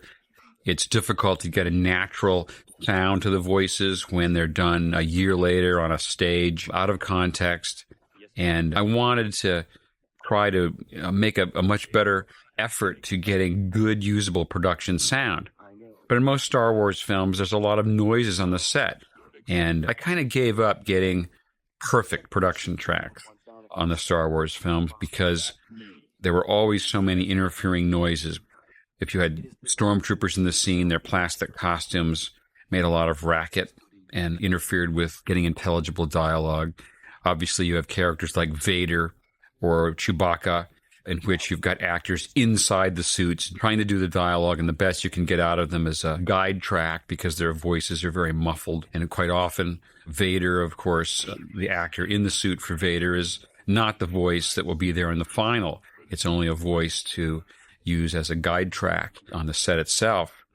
And so, for lots of reasons, the dialogue is pretty much done over once you get back into the editorial phase of the movie. Probably only about 15% of the original dialogue recorded on the set ends up in the final movie. Come with me. Obi-Wan once thought as you do. You don't know the power of the dark side. I must obey. This scene where Luke deliberately gets himself captured and confronts Vader sort of defines the rest of the movie in terms of the fact that it's not a chase or one trying to escape from the other, but it's an emotional confrontation between the two of them. That Luke isn't going to run away from him. He isn't going to fight him. You know, it's a whole different twist on where you might expect the movie might go. It becomes a direct challenge that Luke has with his father to say, I dare you. Yeah, I'm not going to run away from this, which makes it very different than keeping them as villains or a villain-hero kind of situation. It's we're going to sit down and talk about this. And again, on a lot of levels, there's some nice twists in their relationship and how they confront each other, but it's not just like in Empire Strikes Back where it was actually a physical confrontation and a real, cutting arms off and things like that. This is a more emotional, talking confrontation. See, this film was written during the Vietnam War where a small group of ill-equipped people were able to overcome a mighty power. It's not a new idea. Attila the Hun was able to overrun the Roman Empire. The American colonies were able to overrun the British. And that's always the same story. The Roman Empire had huge mechanical advantage and training advantage over the Huns. The Huns were still able to overwhelm them with sort of enthusiasm and their humanness and their belief in what they were doing. And that was the main theme for the overall downfall of the empire. It was basically overcome by humanity in the form of cute little teddy bears. What's he saying? He says there's a secret entrance on the other side of the ridge. Now here's the burst of light speed. The original version of that for the first Star Wars, I think Richard Edlund did that, and it's streak photography, stuff that he'd used a lot when he was working at Bob Abel's. The camera moves from one position to another during one frame of film, and then it does a slightly different camera move to the next frame of film, but covers some of the same area it did the first time. So you end up with something looking like it's stretching and then popping off. And a lot of television commercials that Abel's guys did in the late 70s and 80s have got that same streak photography stuff. It became quite popular. And you can sort of go back even to 2001, which is some of the first time that had actually been done in the slit scan stuff that Trumbull brought to that show. So here it is. It's the jump to hyperspeed in Star Wars. Same idea. Oh, crap. Prepare to jump into hyperspace on my mark. All right, stand by.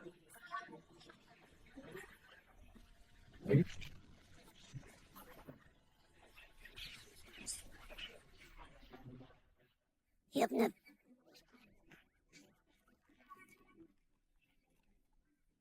interesting part of making movies is that it's very hard to understand the amount of detail that you have to overcome in terms of making it look easy.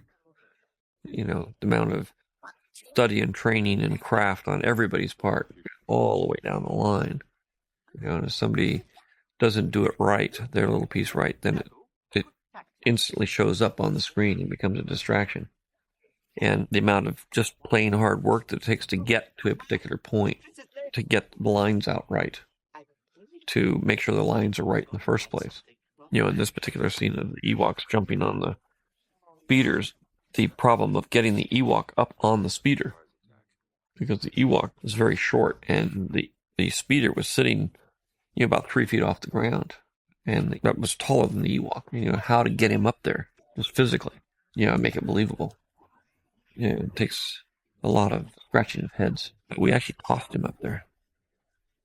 A couple of guys on the right threw him. Not bad for a little fur ball. There's only one left. You stay here. We'll take care of this. So there's another little speeder bike chase going on here, using a lot of the same elements that we'd used for the major sequence earlier. Same approaches. These are model speeders when you sort of see them full frame that are moved along, and many of the cameras doing most of the motions.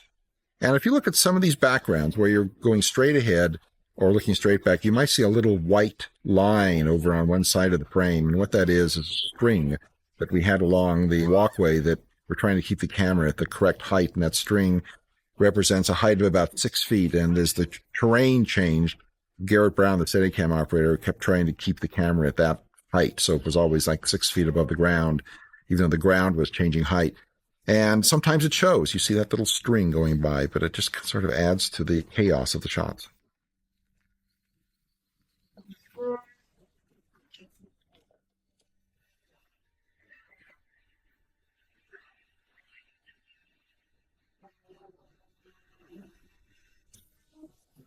So there's a lot of work that goes into the design of these films. It has to do with the actual design of the frame. Color plays an extremely important part in all these films.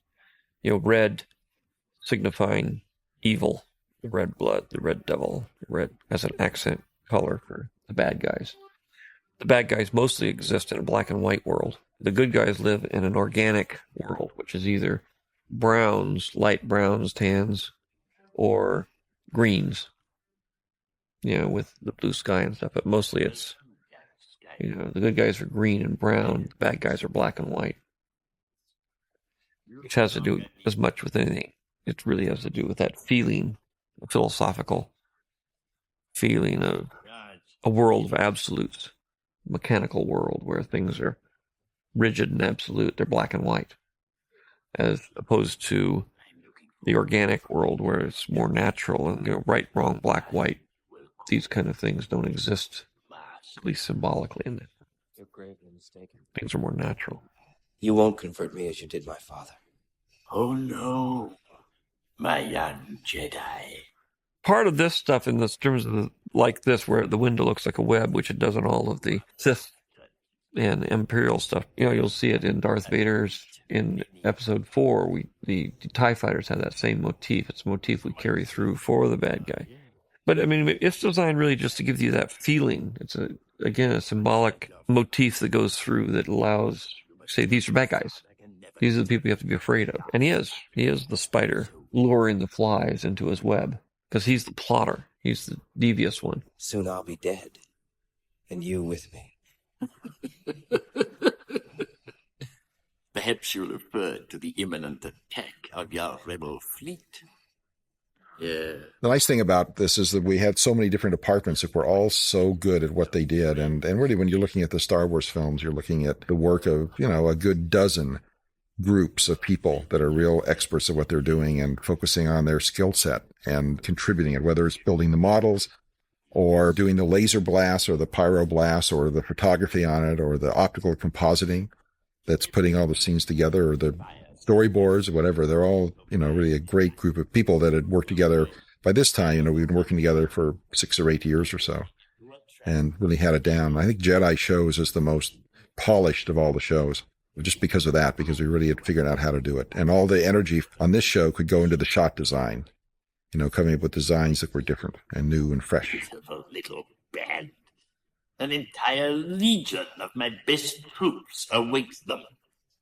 Oh, I'm afraid the deflector shield will be quite operational when your friends arrive. I had the opportunity to play a very minor part in the film as an Imperial officer in the Endor power station who jumps out from behind a wall at the power station and holds a gun on Han Solo, and then get hit with, well, kind of what was like a toolbox and falling into a generator room below. My big line was, "Freeze!" Wait, come back! Stay with me. Freeze! You rebel scum. The voice of Billy D. Williams' co-pilot was recorded by a young man who was a foreign student from Kenya who spoke Haya, which was one of the native languages of that country. He came in and we explained to him what we wanted, and I wrote out some lines of dialogue in English that would fit the context of the story, and he translated them into his native tongue, and we did a recording session with him, and his voice was dubbed in for the co-pilot. May the Force be with us. Of course, in most parts of the world, nobody could understand that language. But when this film played in Kenya, people suddenly understood their own language in the Star Wars movie and got so excited about it. Now, fortunately, he was saying the appropriate lines of dialogue that fit into the story, so it had all the more meaning to the people who could understand it. As the shows went on, we got better at shooting blue screen faster so we could set the models up. But the techniques were all pretty much the same all the way through the shows. What we got better at was programming. We could program models faster. So we have these shots where there's hundreds of ships going by, like this sort of sequence here, which is a big Ken Ralston sequence, where there's one shot where he's got, I think he said 120 separate motion-controlled spaceships in it. It was so big what George wanted. But, it came from our skill getting better and faster at being able to do the work. There wasn't really a big breakthrough in the technology during these shows, that I could really see. From here, you will witness the final destruction of the Alliance. In the original screenplay, this was the attack. There was a Wookiee planet, and the end with the Death Star and the Wookiee attack was all together at the end of the movie. But then when I went and did only the first movie, I kind of took the Death Star battle out and put it into the first movie. So that's why ultimately I had to create a second Death Star. But that was all originally, there was only one Death Star. And it all culminated in this one giant battle with the Wookiees on the planet battling the Death Star and this confrontation with Luke, Vader, and the Emperor.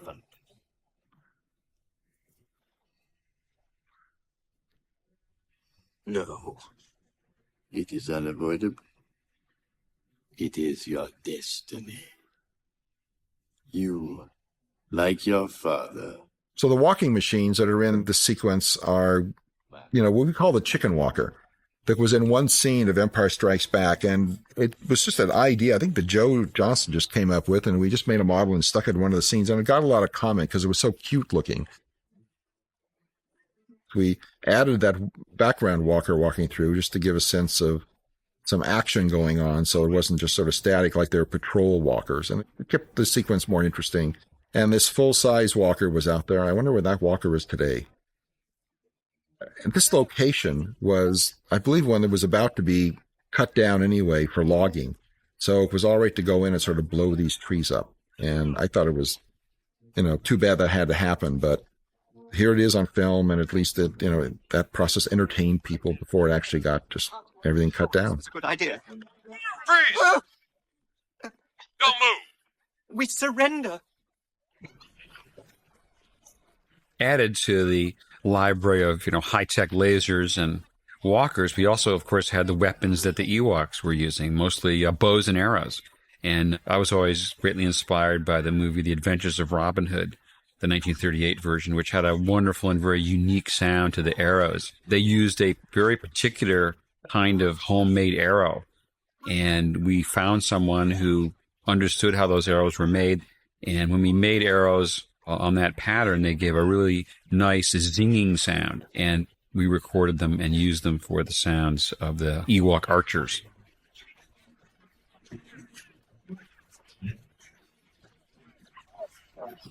This is a part of the movie that was a real struggle in terms of believability.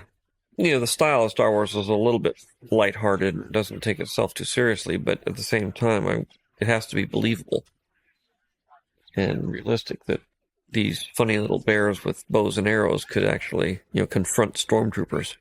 It's a big challenge. You set yourself up for particular characters, and when it comes time to the confrontation, you hope you've given them enough stuff to make it work. In this particular case, I think I established part of the credibility of the Ewoks by simply not having them win. I mean, occasionally toward the end, they start to win, but they lose so much in the beginning of this battle, and what you think is going to happen actually does happen, which is they're absolutely no match. That it makes it more believable that what happens later on as they do the same kinds of things, they start to get a little bit more successful at it. But never do they actually overcome them. It's really the battle in the sky.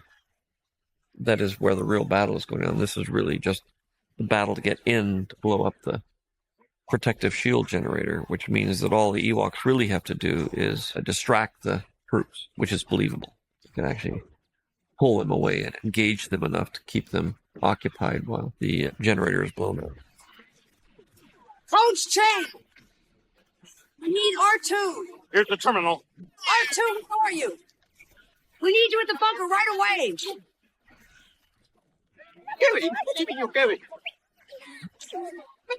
Going where are you? Hey, wait! There are lots of different ideas about how you knock these machines over.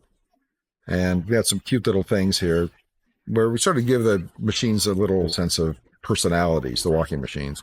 And even though they're going along and blasting things, they're not invincible. Sometimes the simplest little things can destroy technology, which is sort of a theme in George's movies. Another big Ken Ralston battle scene here. This is what Ken did for most of the show, was doing these massive, massive battle scenes. And so many of them way beyond anything we'd done before, in a lot more spatial sense, where things would be way in the distance and come up way close to the camera. I think for some of these shots, we also made even smaller models so that, and lengthened our track so the model could be a lot smaller at the beginning of a shot or at the end of a shot than it had been before. They're heading for the medical frigate. This was a chance for us to make a more complex dogfight and battle in space than we did in A New Hope, with more ships and more complicated moves. And this was taking the process of these kinds of space battles to the furthest degree I think anybody's ever been able to take them. I mean, using this kind of technology, which is analog technology. The way these are done is they're sort of run through a printer over and over and over and over again. The more ships, the more times you have to run through. Some of the shots in this sequence took 24 hours just to run through the printer. So then you look at it, and if there was anything wrong, one mistake made on one frame, you had to go back and redo it again. And every time you did it, there was a chance that somebody, somewhere along the line, you'd make a mistake because you were trying to make sure that all of the sequences were put in the printer exactly the same way, and same frame had to line up with the same frame. You had to do this, for all the mats and all of the shots and all of the objects that are in the frame. And it got to be very, very difficult.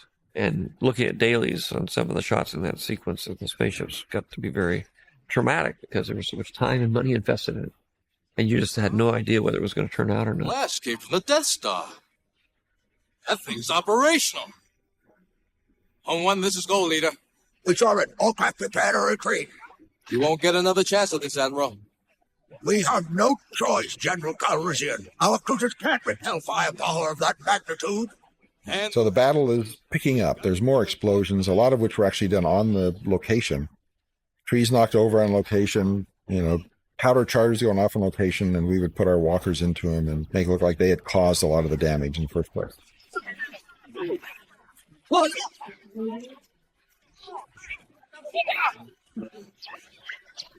We're coming!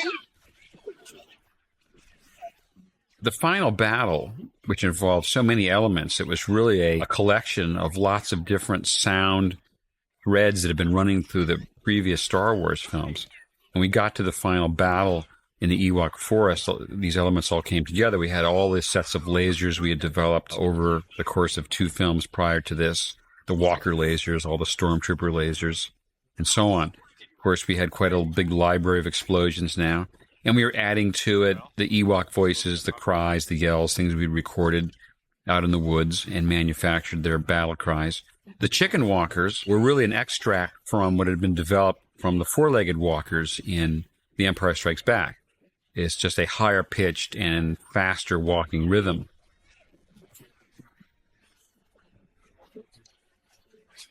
Oh, yeah.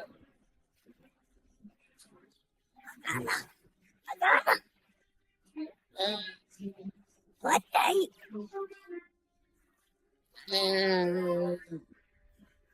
The animation effects that are in these shows, whether the lasers firing or the beams going out and meeting and shooting into a super power beam or something are really important to the Star Wars movies. That was a whole department in itself that did the laser effects and the explosion effects. It's quite a creative group, too, to be able to do that and have them be sort of interesting and look like the beams come from way off in the distance and travel up right by the camera or vice versa.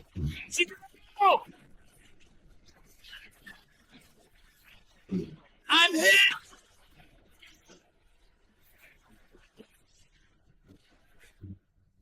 Most of this sequence with Luke really has to do with making him angry and trying to tempt him to become angry, and Luke fighting that temptation, which obviously eventually he does, and then eventually again he doesn't. But that's the real tension in this whole scene is, will he become angry enough to try to attack the Emperor?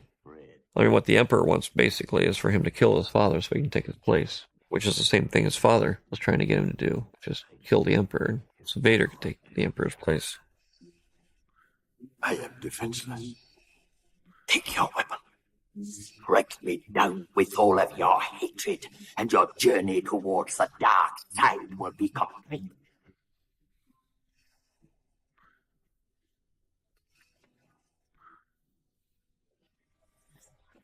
I find myself spending months, if not years, making trial and error movies to evaluate concepts of things. You know, I'll work for months and months and months putting together a chase scene. It's, 20 minutes long, and it will have 10 different possible variations of it conceptually.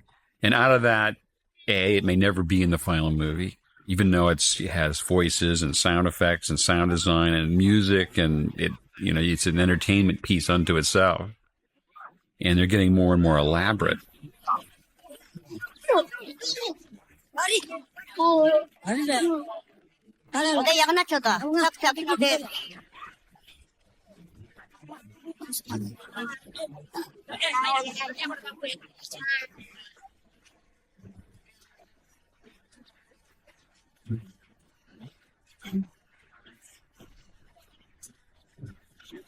The one advantage I have is be able to sort of follow my own muse, even if it seems contrary to what might be best for selling the movie. I've become more interested in the story than anything else. In this case, the story really is of a very primitive society, apparently a weak society, who is able to overcome a very technological society.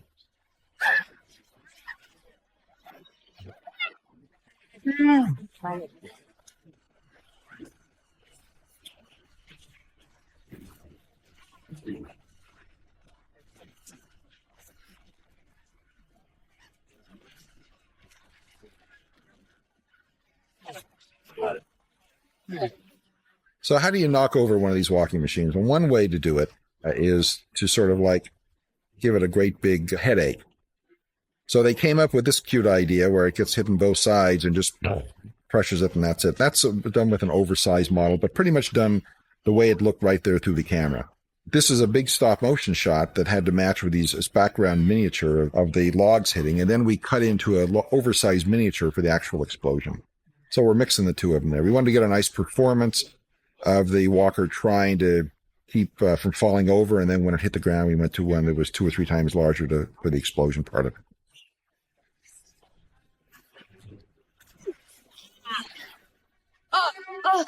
Oh, Princess Leia, are you all right? See. It's not bad. Freeze! Oh dear. Don't move.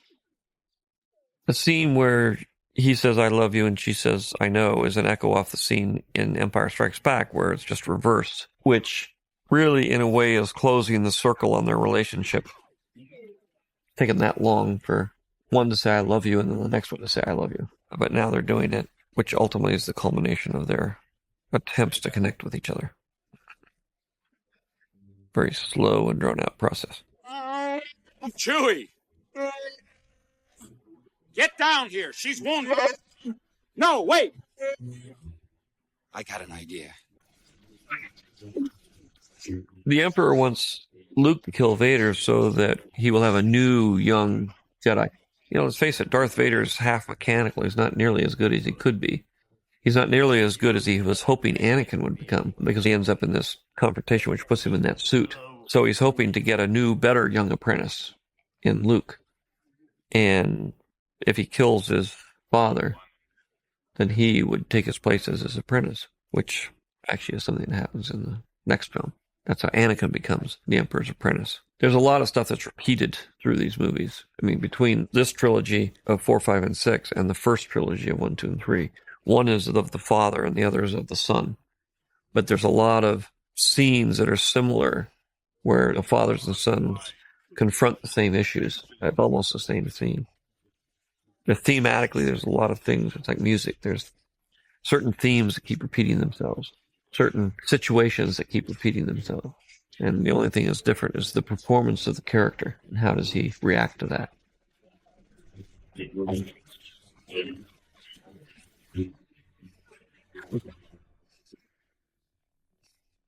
Your thoughts betray you, Father. I feel... The issue in these movies is for a Jedi not to use anger when he's fighting. So the final confrontation here is primarily about trying to make Luke become angry, so that when he fights his father, he's fighting in anger, therefore begins to use the dark side of the Force, and therefore sort of succumbs to the dark side of the Force. In The Empire Strikes Back, we had them confront each other and fight together. But in this one, Luke has become more mature, so that now he knows that he shouldn't be fighting him. That is the path to the dark side. So it's basically a confrontation between two people where one of them doesn't want to fight. And the other one keeps trying to push him into it. And then at the end, when he gives up trying and they really fight, then what's happening there ultimately is that Luke is turning to the dark side. All is going to be lost. You're in the middle of it now. Come on, hand, old buddy. Don't let me down. There is another motif going. Things aren't what you think them to be. And I like constantly twisting. You think he's a harmless little character, but he's not. He's a really powerful character. You think he's a giant, powerful character, but he's not. He's a nice, loving character. We're constantly sort of switching perception of what everybody is, which is one of the fun things about doing a fantasy film. Is you play with reality a lot. Throw me another charge.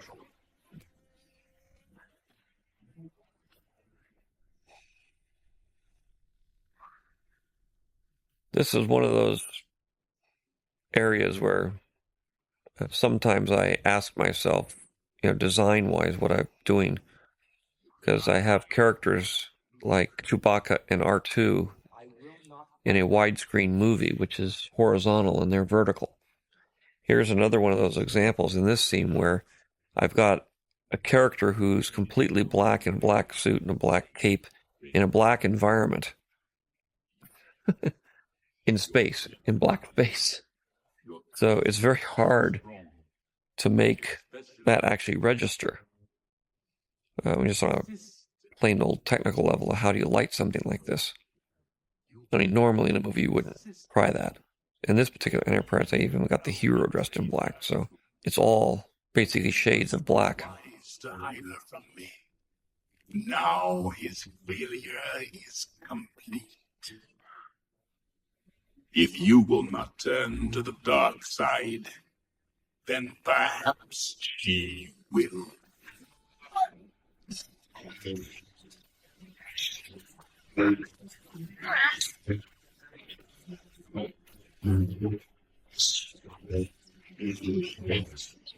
The final confrontation between Vader and Luke is one of the first times that we did a lightsaber fight with musical underscore. We had discovered in the first Star Wars movie that the lightsabers themselves were somewhat musical by their very nature of the sound. So we tended to have lightsaber fights be with sound effects only. But obviously when it came to this super critical moment of Luke meeting Vader, the climax of the movie, the music was obviously more important in delivering the emotional satisfaction to this moment than the sound effects. And so John Williams did a terrific cue, which is always remembered by people. It's interesting because this music cue was not on the original album release when the Jedi score came out at the time this film was first released. And I don't know how many people asked me over the years, when is that piece of music going to be released? How can I get a copy of that piece of music? That was my favorite moment. But this final confrontation, the moment when the choir comes in, is remembered by many as a favorite moment in this film. Never turn to the dark side. You failed, Your Highness. I am a Jedi, like my father before me. Normally when you got several stories going, what you do is you take them down to the lowest point where everything is going wrong and everybody's in trouble. And then you bring everybody back all at the same time. So they all go down at the same time. They all come back at the same time. In this particular case, with this point where he blows up the shield generator, is for Luke. It's the beginning of the lowest part where he just keeps going down and down and down. And for the other characters, for Han and Lando and everybody, it's where they start coming back up again. So they're starting to achieve their goals, and Luke is actually losing his goal, which, in terms of the storytelling, lends credibility to the fact that maybe Luke is maybe they'll blow up the Death Star, maybe with the Emperor in it, but Luke probably won't survive. So that's more tension and credibility to what is going on when you've got one of your stories going out of sync with the other two. One is fading, and while the other two are doing the normal climax to the end of the movie. Now, these electrical bolts that are going on here is a good example of our animation department. We had some really good animators that could do lasers, they could do electrical bolts, they could do any sort of rays like that, and they were hand animated, drawn on paper as dark lines and then photographed, and then comped in as the inverse of that, as the reverse, with some really nice softening effects done in the compositing and when they're added to it. But you can see, there's a style to it. There's a whole life of its own that the animator would bring to it. And he would try to understand what the point of the shot is. Is it painful? Is it not painful or whatever? And then animate accordingly. And it's a matter of also keeping things in scale. If these bolts are supposed to be, say, 2 inches wide by 15 feet long, when you have a close-up of Luke, it has to be a certain size. When you're doing a wide shot and they're smaller in the frame, they have to be a lot smaller in the frame in proportion to what they really would be. And that's something a lot of people doing this work don't understand. They just make it sort of the same size and can't quite imagine what it would really be like if it was in the shot. And our guys were certainly really good at doing that.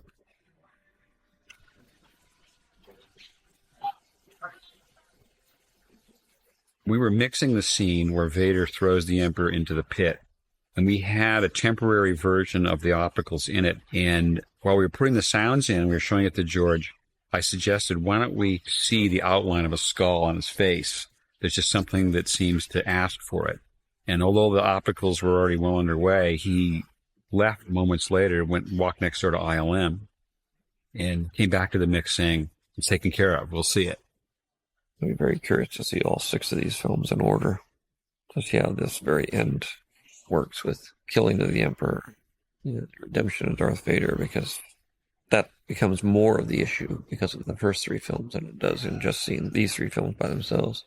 In the beginning with these 3 films, it appeared that the story was about Luke, but if you see all 6 films, then you realize that the story is really about Darth Vader.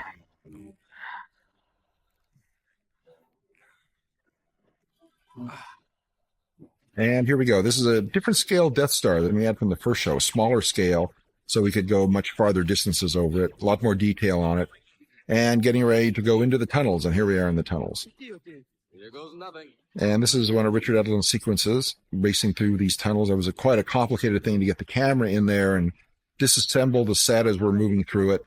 The camera's shooting very slowly but continuously, so as you'd be going through it, you'd have to be pulling pieces out of the way that were not on camera, that were just right before the camera was going to hit it. The ships, again, are shot all separate.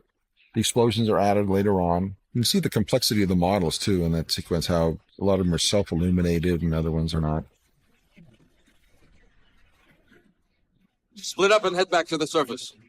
We're constantly moving ships closer to ships in outer space to get some movement out of it.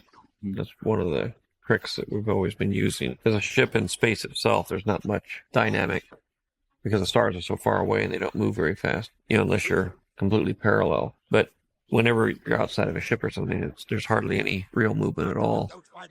So in order to create that movement, we always put everything close to something. So there's always something moving. We're constantly playing with space and scale of things, in characters and environments and everything. What matter is, I don't want anything to get through. Intensify forward firepower! This is part of a nice scene here. Ship finally sort of meeting its end, trying to give it a lot of scale, little flames, nice big flames with little, very, very tiny on it, not like overtaking it. And just filling up the whole thing. Then eventually the whole thing does blow up.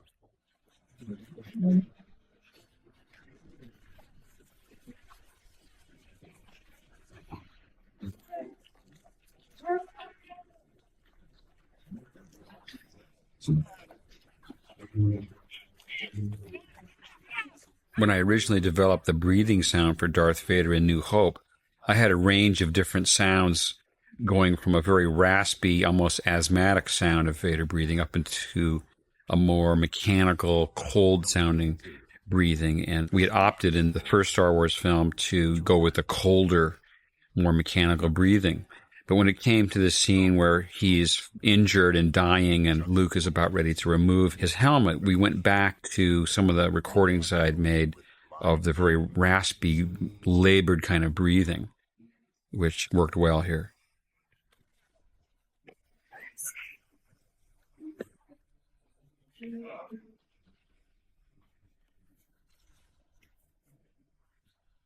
In order to have drama that you care about, there has to be something underlying serious about it that's, a real threat to someone.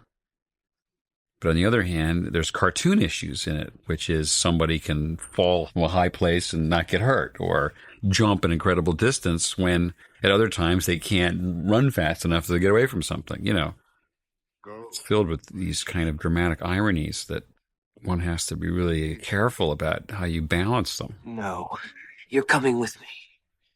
I'll not leave you here. I've got to save you. You're ready? Yeah. You were right. You were right about me. Tell your sister. I would never have made Empire Strikes Back the way I did if I wasn't absolutely confident I was going to be able to make Return of the Jedi.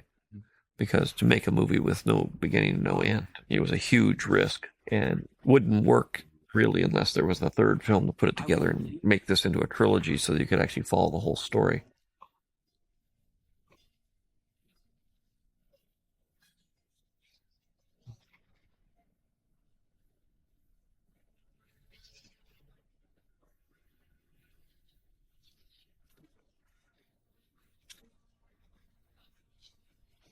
So this tunnel model, the biggest opening area in the middle is probably about a foot across, and then it would go off another foot or two on either side with the different struts and everything holding it up.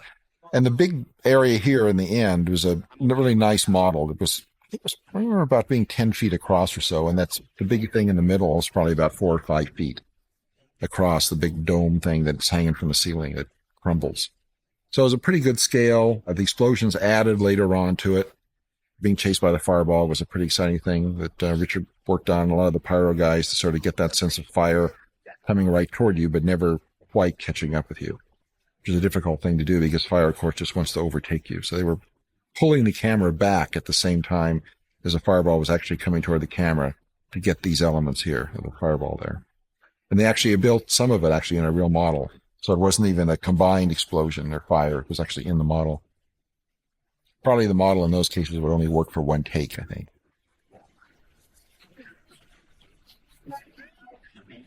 Yeah.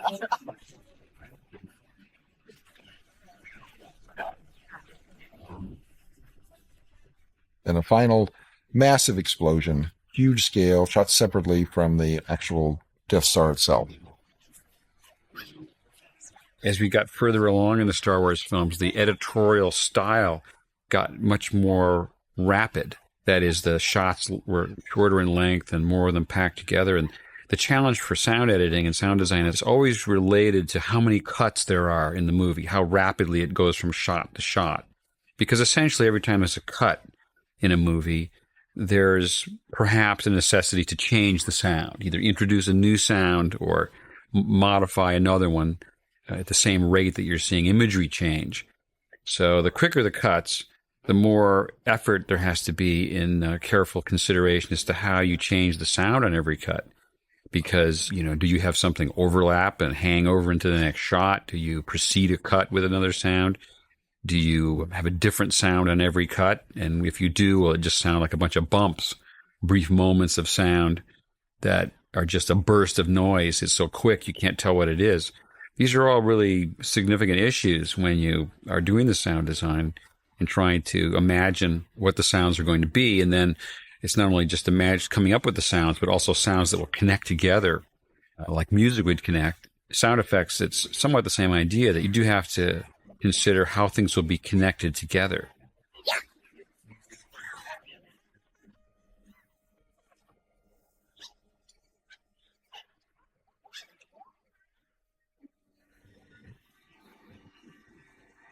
This little scene where he burns his father's body, it wasn't originally in the script. But I decided it gave more closure in terms of Luke's relationship to his father and letting go of his father. Even though later on, as we get to the end of the movie, as he joins the Force, he is able to retain his original identity. It's because of Obi-Wan and Yoda who learned how to do that, how to join the Force at will and then retain your identity. But it was his identity as he was when he died. It was Anakin Skywalker. These fireworks were actually shot up here at Northern California. We rented the firework company to do it and shot a whole bunch of them one night. That was a lot of fun. Boy, all the stuff you always wanted to see, you could just ask them to do it, and they'd shoot it up, and we had a couple of cameras shooting at various speeds and everything to get them and put them into the shots. That was pretty cute. I think the people driving by in the freeway enjoyed it also. So massive crowds here that are pretty spectacular, as you see, is, it just really led the way to these movies where you see huge amounts of people doing stuff, huge amounts of characters and scenes. The scale is way, way bigger than anybody had been imagining before.